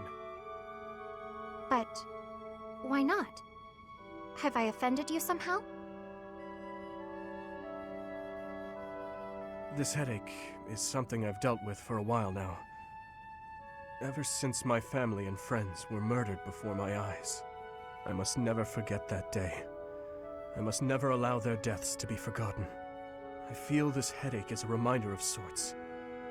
Of those I failed to protect. And of their murderers who still roam free. I see. That would explain your somber demeanor. Still, I do not agree with all you are saying. I feel that if I were your father or any of your dear friends whom you lost, I would want you to let go of me eventually. I would never want someone whom I care deeply for to be pained by the loss of me for eternity. And I doubt they would want that either. Perhaps. Unfortunately, they have left this world, so I can no longer ask their preference. We cannot ask them directly, but we can imagine how they might have felt. You know who they were as people. As for me, if I am ever to be but a memory in your future, I want you to remember me in a way that brings you joy. I would want you to smile when you recalled me, to feel warmed by the notion that I cherished your company.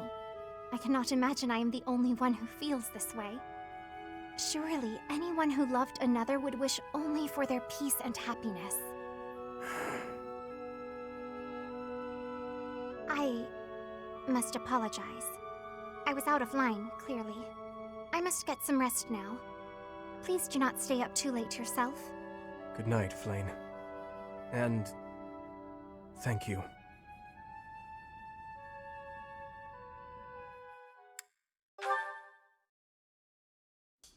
Up this late practicing with your lance, are you?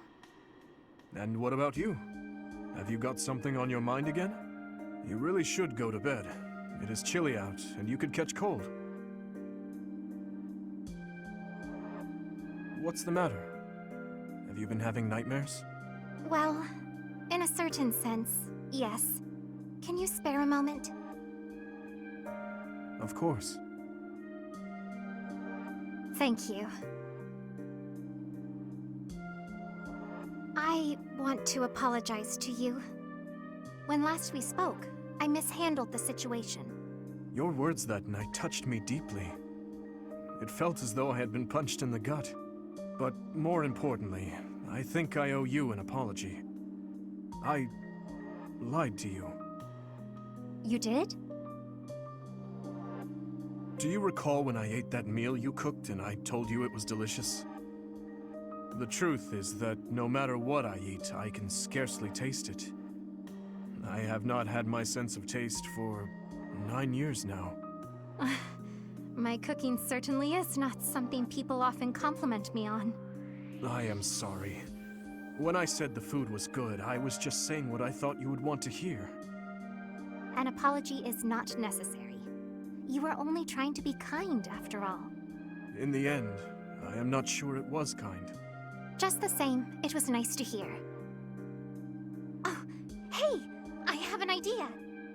What if you sampled some really pungent food? Or something extremely spicy? Maybe that would... Flayn. Yes?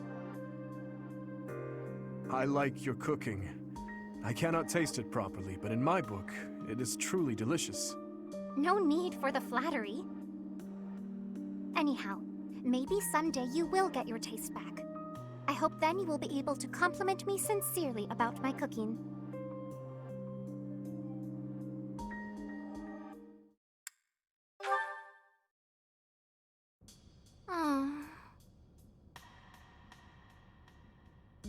Flayn? What is the matter? Is something weighing on your mind again? It is freezing out here. You should be bundled up in your warm bed. Listen, Dimitri. The truth is, I am afraid of sleeping. Afraid of it? Why? I am afraid that when I close my eyes, I shall fall into a very deep sleep. One from which I cannot wake up. For years upon years. Then, when I finally awaken, everyone I know and love will be long gone. Vanished with the sands of time. I am sure it seems silly. But try as I might, I cannot shake this fear. I cannot quite grasp what you are describing. But I can promise you one thing. No matter how many years go by, I will always remember you. I appreciate the sentiment. Even so, one day... Listen carefully, Flayn. There is something I have been wanting to tell you. Oh? What is that? You know that dish you made the other day? It was so sweet, it made my tongue go numb. I am not so sure that is a good thing. Well, I could only really taste the first bite, so I may have been imagining it. But still, I was so happy. That moment will always put a smile on my face whenever I remember it. I could never forget you, Flayn. I promise. Besides, we have fought side by side. We are friends. I am sure all of the others would say the same. Is something the matter? You really do not pick up on subtle cues, do you? Cues? Well, it is all a part of your charm, I suppose. With you here, I finally feel I can sleep without having to worry at all. Hey, wait! I did not mean for you to fall asleep right here. Someday you appreciate food. Flayn... she is hopeless.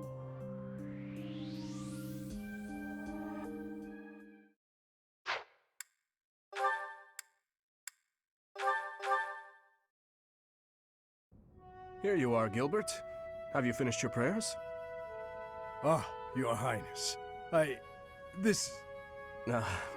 you and I are the only ones present, so I suppose I should not call you Gilbert.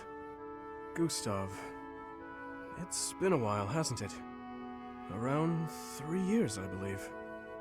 Your Highness, I must deeply apologize for leaving the kingdom without permission. There is no need to explain, old friend. I can guess at your reasons. The tragedy of Duscur. You felt responsible for that incident and sought respite in the goddess, abandoning your name, rank, and homeland in repentance. Am I right? I have no excuses to offer. It was all I could think to do. I always knew you for a pious man, and I figured that if you were to leave, this is where you would end up. You have changed much. Your face does not have the same resolve it once did. If I may, Your Highness, you have changed as well. I can't disagree. It was my duty to protect His Majesty, your father. Naturally, that also included Lady Patricia and yourself as well. My father and mother are gone. No amount of regret will bring them back. My dreams are haunted by the thought that, had I arrived at Duscur more swiftly... You saved my life at Duscur. I have only gratitude for you, no blame to speak of. Return to the kingdom, Gustav. I need your strength to help rebuild the rotten husk that Fargus has become.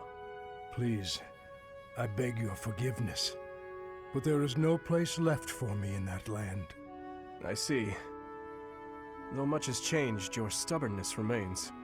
I have no desire to trouble you. If you do not wish to return, that is your choice to make. But I do advise you to at least visit the place of your birth. If only for your family's sake. Yes, Your Highness. Thank you. I appreciate your concern.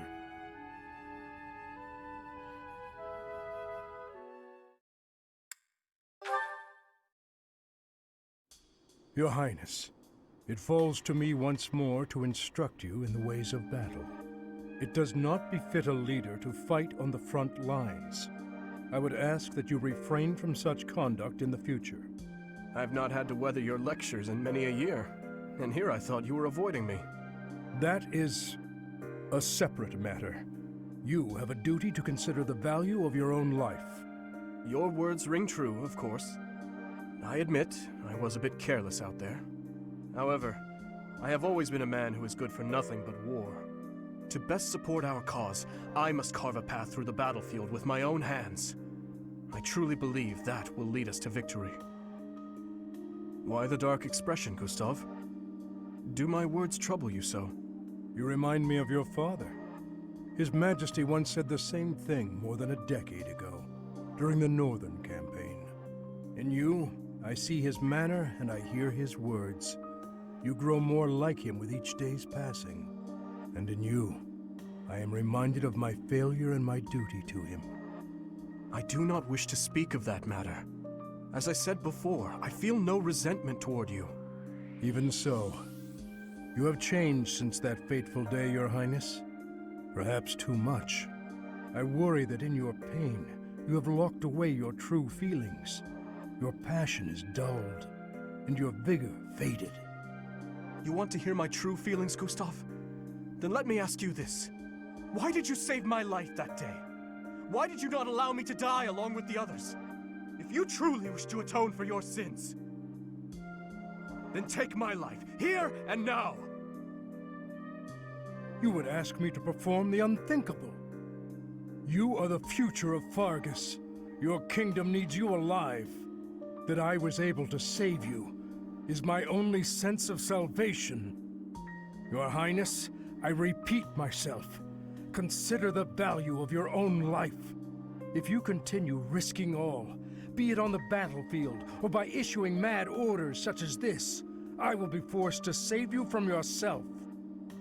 I see. So, you will continue to protect and serve me, will you? In that case, when I assume the throne, I will order you to work for me in the kingdom. Your Highness, no, please. My father would be happy to see such a day. Perhaps I will ask you to instruct me further in the ways of battle, when that time comes. If I wish to atone for my sins, I must take your life? Deception has never been your strong suit, Dimitri. Or do you think I cannot see? You must know I would take my own life before I let anyone harm you.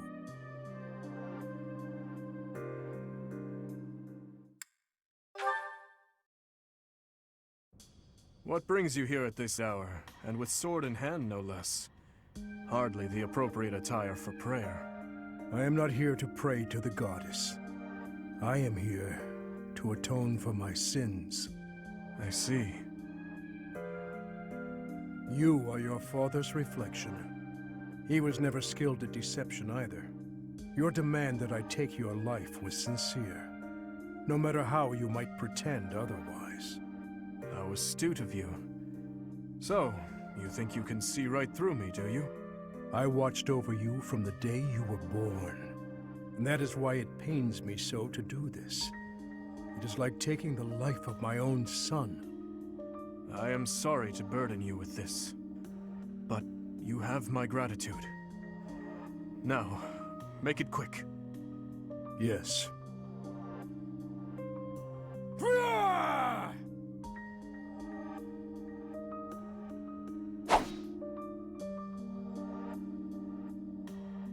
You really are a cruel man.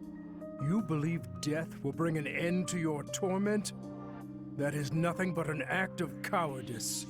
No matter how difficult, no matter how painful, your duty to your people is to continue fighting. Even if those who have died, the many whose lives I have taken, would rather see me dead? Many pray for your death. However, there are far more who need you here, alive. In Fargus, in the monastery, in this army, and here, standing before you, to serve you, to bear your torment alongside you. That, Your Highness, is my atonement. Look at my hands. They are shaking. When I saw your sword swing before my eyes, for the first time, I did not wish to die. Many times I have felt that I cannot afford to die. But this was the first time I truly feared the prospect. Tell me, Gustav, is it really right for me to live? It is, Your Highness. It truly is. Thank you.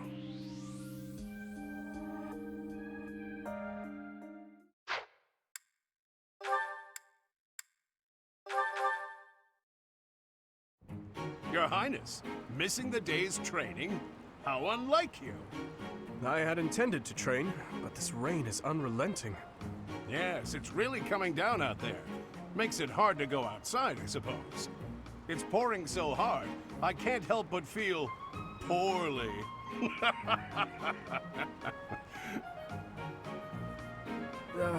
Yes. Quite. Sorry, that one was pretty bad. I think this weather is putting a damper on my sense of humor. At any rate, did you need me for something? Ah, yes. You seem to have the time to spare, so would you help me organize our stock of weapons? You must know a thing or two about weapons, and I bet you're no slouch at physical labor. Of course, I'd be happy to help. I was just hoping for a useful way to pass the time until the rain lets up. I appreciate it. I don't know how I do it all on my own. You know, it's great that you're willing to help with this kind of thing. Some nobles are so self-important. You're a real go-getter, Your Highness. Or should I say, your spryness?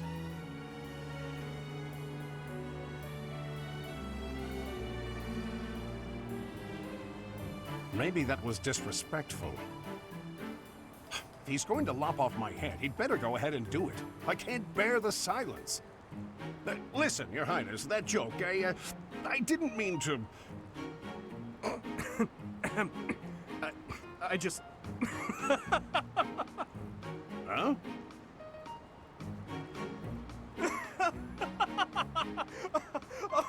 oh my... I'm sorry, Alois. Wait, you mean you actually found it funny? Oh goodness, not at all. I see.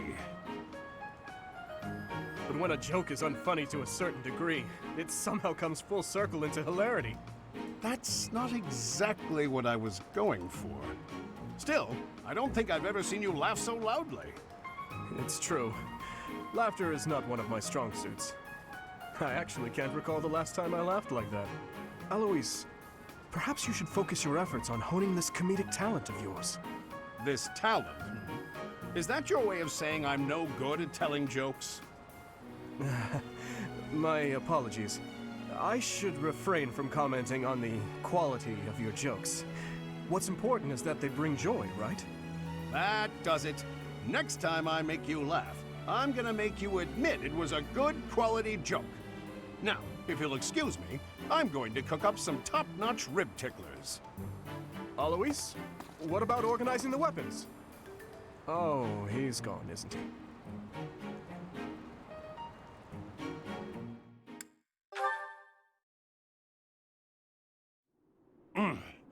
We should have been more careful. Those monsters really got the better of us. I must apologize, Alois. If only I had paid closer attention. No, it's all right. We've got more important things to do than dwell on our mistakes. It hurts. I don't want to die yet. Ugh. How did it come to this? Indeed. With morale this low, we may yet have trouble making it back to the monastery. We weren't expecting that attack, after all. It gave us a nasty shock. So we can't just leave. The Knights could use some inspiration. Listen up, everyone. We're going to carve ourselves a safe path back home to Garrigmach Monastery.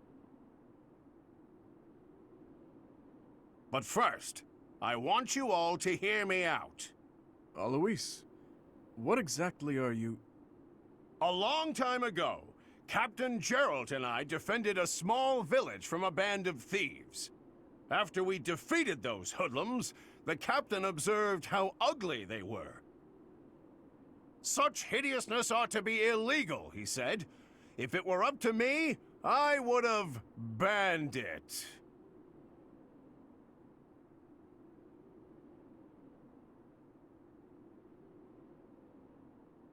Then he walked up to the leader of the village and handed over a big bag of coins.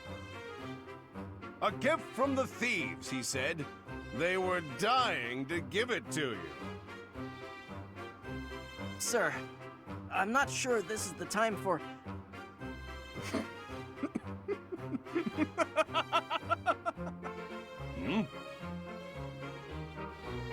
Oh, Alois, how do you come up with those jokes? That last one was positively hilarious. Oh, I don't know. I'm just a natural.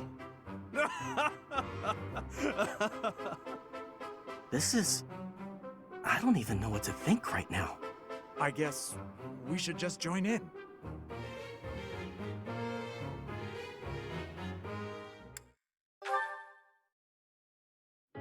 Dimitri, just the man I was looking for. I wanted to thank you for your help. My help? I'm not sure what you mean. Don't tell me you've forgotten your help when the monsters attacked. Ah, you mean the day you came up with those terribly hilarious jokes? When you put it like that, I feel like you're the one who's kidding. Even I knew those jokes were awful.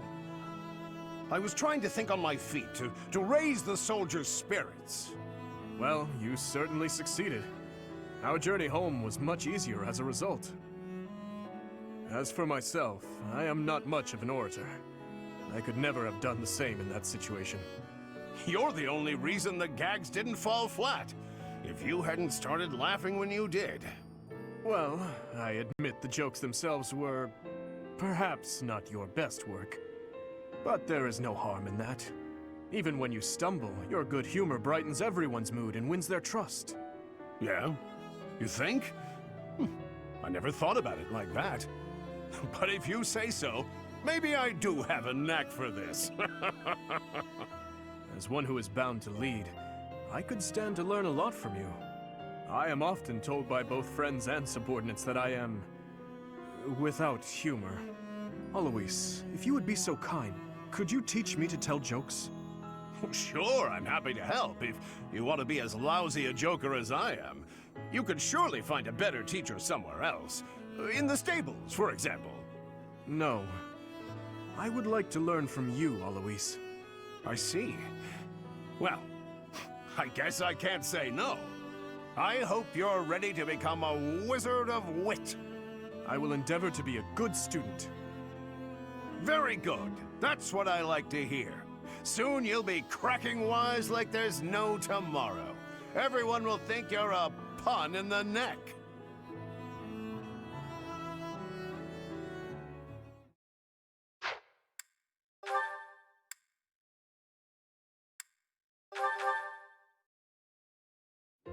Hey there. At it again, are we? It feels like I see you training here every day. It's my daily routine. I'm ill at ease until I've held a weapon in my grasp. You said the same thing when you were little. Right you are. I've been meaning to come and talk to you properly for a while now. I was about to say the same thing. How long has it been? A decade? More? That was in Ferdiad, as I recall. You were just a little pipsqueak. You really have grown up, haven't you? I'm not sure it was quite that long ago. Not really. But it matters not. I remember those times well. Particularly your first words to me. Look at that young maiden wielding a giant lance. How adorable. Oh, don't look at me like that. I was thrown off by your haircut, that's all. It's all water under the bridge. Now, back then I was quite furious about it. My father did give me a stern reprimand for speaking so rudely to a prince. But then, I never had a chance to apologize. I was always getting into trouble back then, just like the incident in Duscar. Speaking of, do you ever think about going back to House Karen? Do you, Cassandra? No, I'm happy with the life I have. No offense, Your Highness, but I don't fight for king and country anymore. I fight for Lady Rhea. It doesn't bother you? Being labeled a criminal? You're worried about my life as a fugitive from the Holy Kingdom of Fargus. Don't worry about me. I'm here because I want to be. It suits me far better than the life I'd otherwise lead, as a noble lady of the kingdom. Is that so?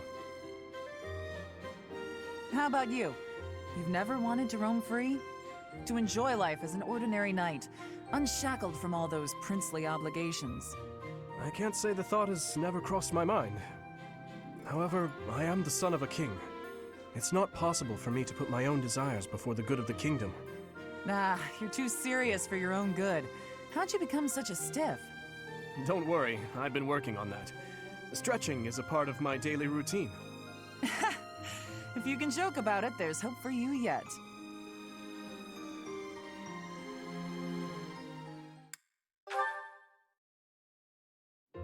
Another day, another training session, I see. You're quite dedicated. And practicing with the sword today. You weren't any good with it when you were little, as I recall. And who told you that? Lord Rodrigue mentioned it to me. He said you used to swing your sword so hard that you'd break it. That was ages ago. I've had plenty of time to improve since then. Now I count swordplay as one of my specialties. Care to see for yourself? Well, I can't just take your word for it, can I? Let's see what you've got. Well, I'm impressed. You're better than I expected. I could say the same of you.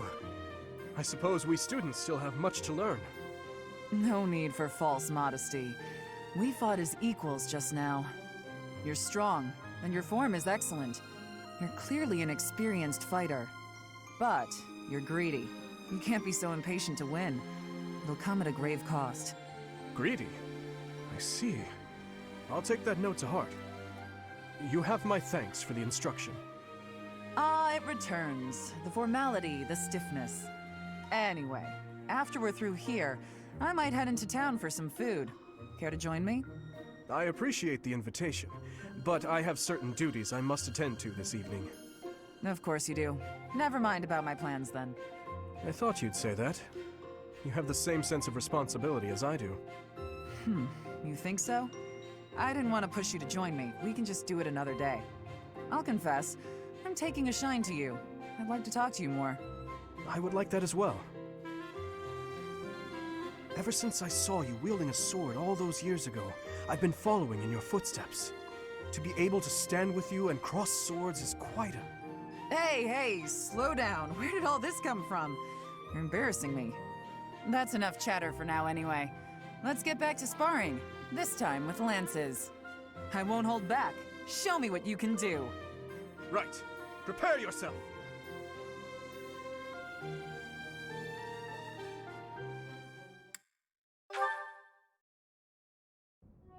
That was delicious. Wow, I'm full. Nothing beats a big meal after a training session. Okay, what's up? You seem distracted. Oh, my apologies, Catherine. I was just wondering whether you had any desire to return to Fargus. No, I haven't even entertained the idea. My loyalty lies elsewhere. May I ask why you have devoted yourself to Lady Rhea? It's simple. I adore her. Lady Rhea isn't just kind, but strong and courageous. I think she's a wonderful, beautiful person. More so than anyone else in the world. Wow. I'm not sure I can compete with that. You can't. My reluctance to return to Fargus isn't about you, though. Ever since I met Lady Rhea, going back just hasn't been an option. That is a shame. I am certain Fargus could use your help in the near future. House Karen is one of the most sterling noble families after Fraldarius and Gautier. It would be reassuring to know that you had taken up your position as head of that house. Is something wrong? You need someone who's like me, but more noble. You're so stern and serious all the time. Sorry, I'm not going back. Besides, my father is alive and well, fulfilling the duties of House Karen. I have plenty of capable brothers and sisters who can take over after him. I'll keep serving Lady Rhea here, and you'll bring the kingdom together at the capital. We have to direct our talents wherever they're most useful and most needed, right? Well, Anyway, early day tomorrow. Don't want to stay up too late. You better go to bed.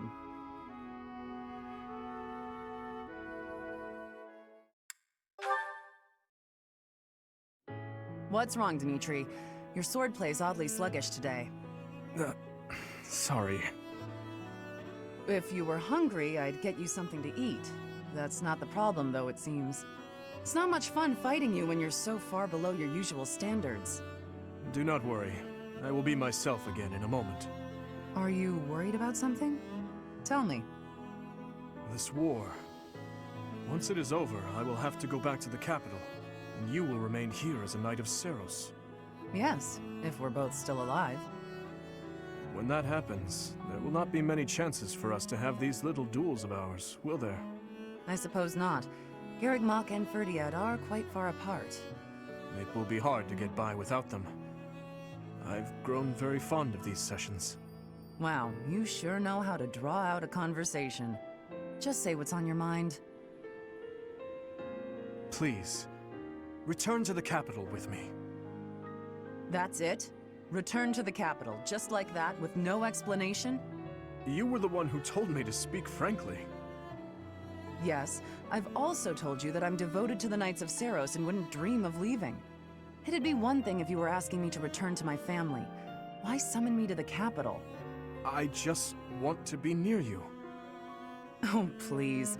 Don't waste your romantic words on me. Save them for a girl you really like. I was just saying what I felt. Is that so? I never imagined that brat with the silly haircut would try to woo me someday. Do you really still see me as that young prince?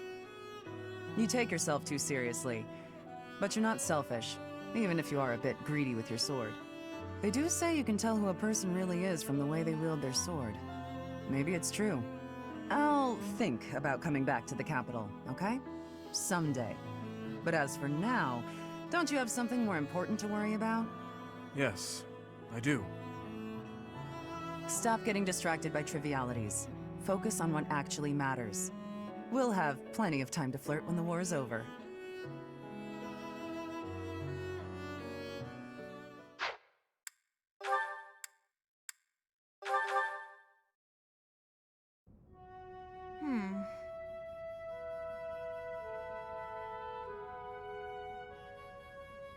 Hapi, you must know that it's rather uncomfortable to be the subject of such an unflinching gaze.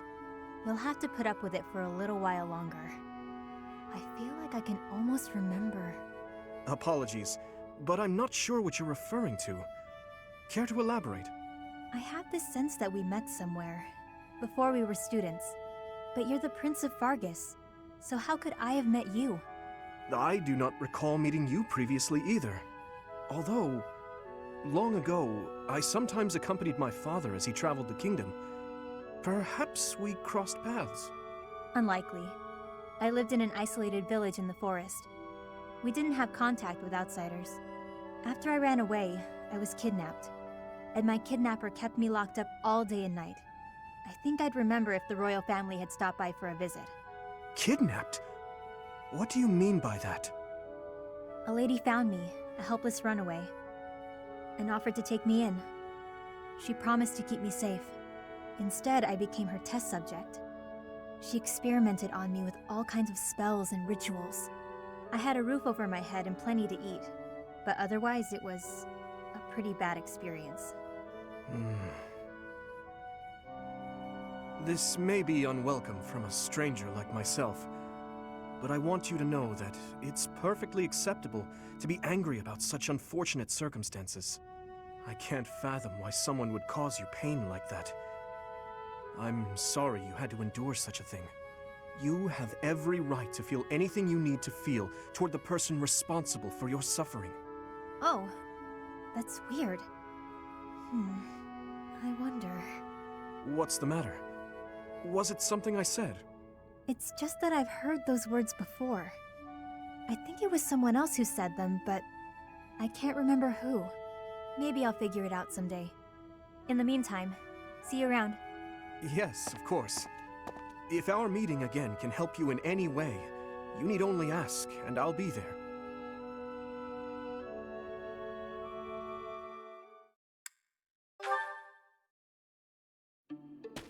I did not expect to see you here, Hapi. I get the feeling that you didn't come for training. Listen up, Didi. I remembered something. Remembered? Ah, does this have something to do with why you were staring at me earlier? Not ringing any bells. I stare at people all the time. Anyway, do you know Anselma? Anselma? Yes, of course. But how do you know that name? That is what my stepmother was called in the Empire. In the Kingdom, she was called Patricia. Oh, so that's what it was. I see now. What a relief. It was really sticking in my craw. Well, now that that's all settled, I'm off to bed. Just one moment. You may understand, but I most certainly do not. How did you know my stepmother? She used to visit all the time. I think she was friends with the lady who kidnapped me. Friends? Are you sure? I heard the lady helped bring her to the kingdom, but I don't really know the details. Anyway, when Anselma saw how I was being treated, she got angry, just like you. You remind me a lot of her, actually. Are we really that much alike? I'd say so. Come to think of it, you greet people in the same way, hold a book in the same way, you even get angry in the same way. It's uncanny. I share no blood with my stepmother, but to hear you say that, it pleases me greatly. She was the one who raised me. I suppose it makes sense that we would share certain mannerisms. To think that the person you mentioned was my stepmother is baffling, to say the least. What do you mean? For all intents and purposes, my stepmother was completely cut off from the outside world. Suffice it to say, few knew that my father had taken a second wife. Sounds complicated. I can keep my mouth shut if you like. I would very much appreciate your silence on the matter. But thank you, truly, for all that you said. Truth be told, the union between my father and stepmother has given rise to much speculation. But for now, what's truly baffling me is the identity of that lady you mentioned. She welcomed my stepmother into the kingdom after she fled home due to political strife. No, I must stop this. It's time to put an end to this discussion. Baseless speculation will get me nowhere. Oh, come on. I finally felt like I understood, and then you go and say something cryptic like that. If I can't sleep tonight, I'm blaming you. Well, if that happens, come back here and I'll keep you company. I'll be training a while yet. I wonder, could Hapi's captor truly be her?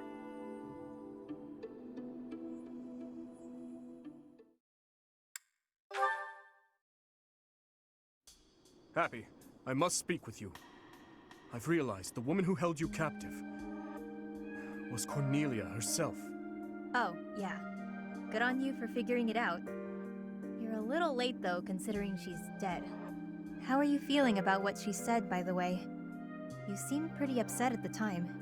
It couldn't have been easy to hear all that stuff about your stepmother and the tragedy of Duscur. Whether Cornelia's words prove true or false, any lead is worth following. This might not be related, but I remembered something else about your stepmother. She had a daughter. Her daughter was staying in the kingdom at one point, but Anselma couldn't see her. Her daughter? Neither my father nor I knew that the Imperial Princess was in Ferdiad at the time. Oh, that's not what I heard.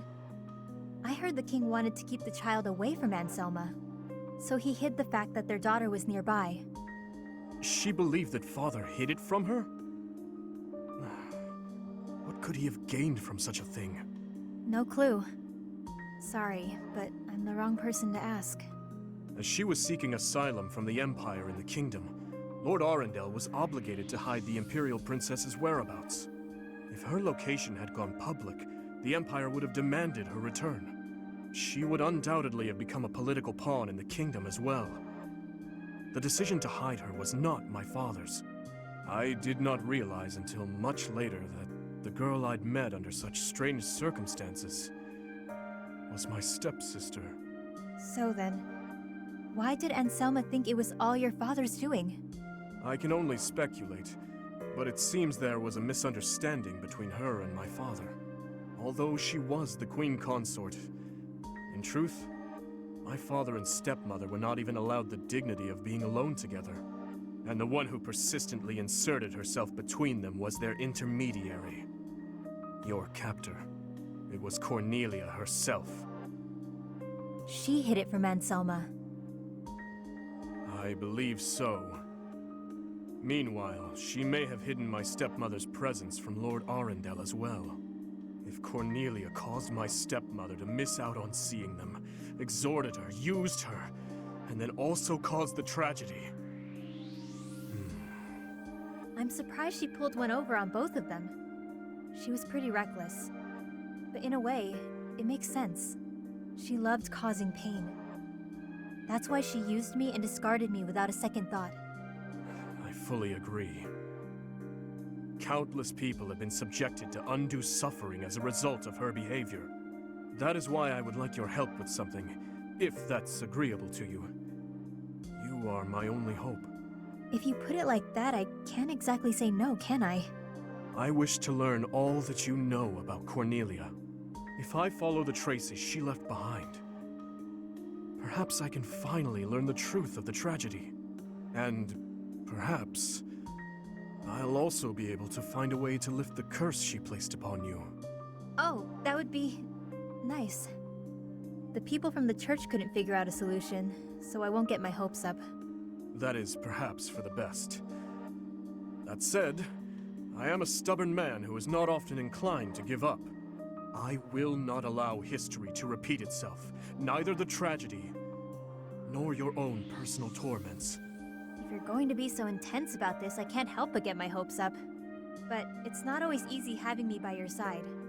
You always need to be on guard. You have my word. Should 1,000 beasts raise their claws at me, I will happily send them running. Let's hope it doesn't come to that, Didi. Though it might be kind of fun watching you tear those monsters to shreds.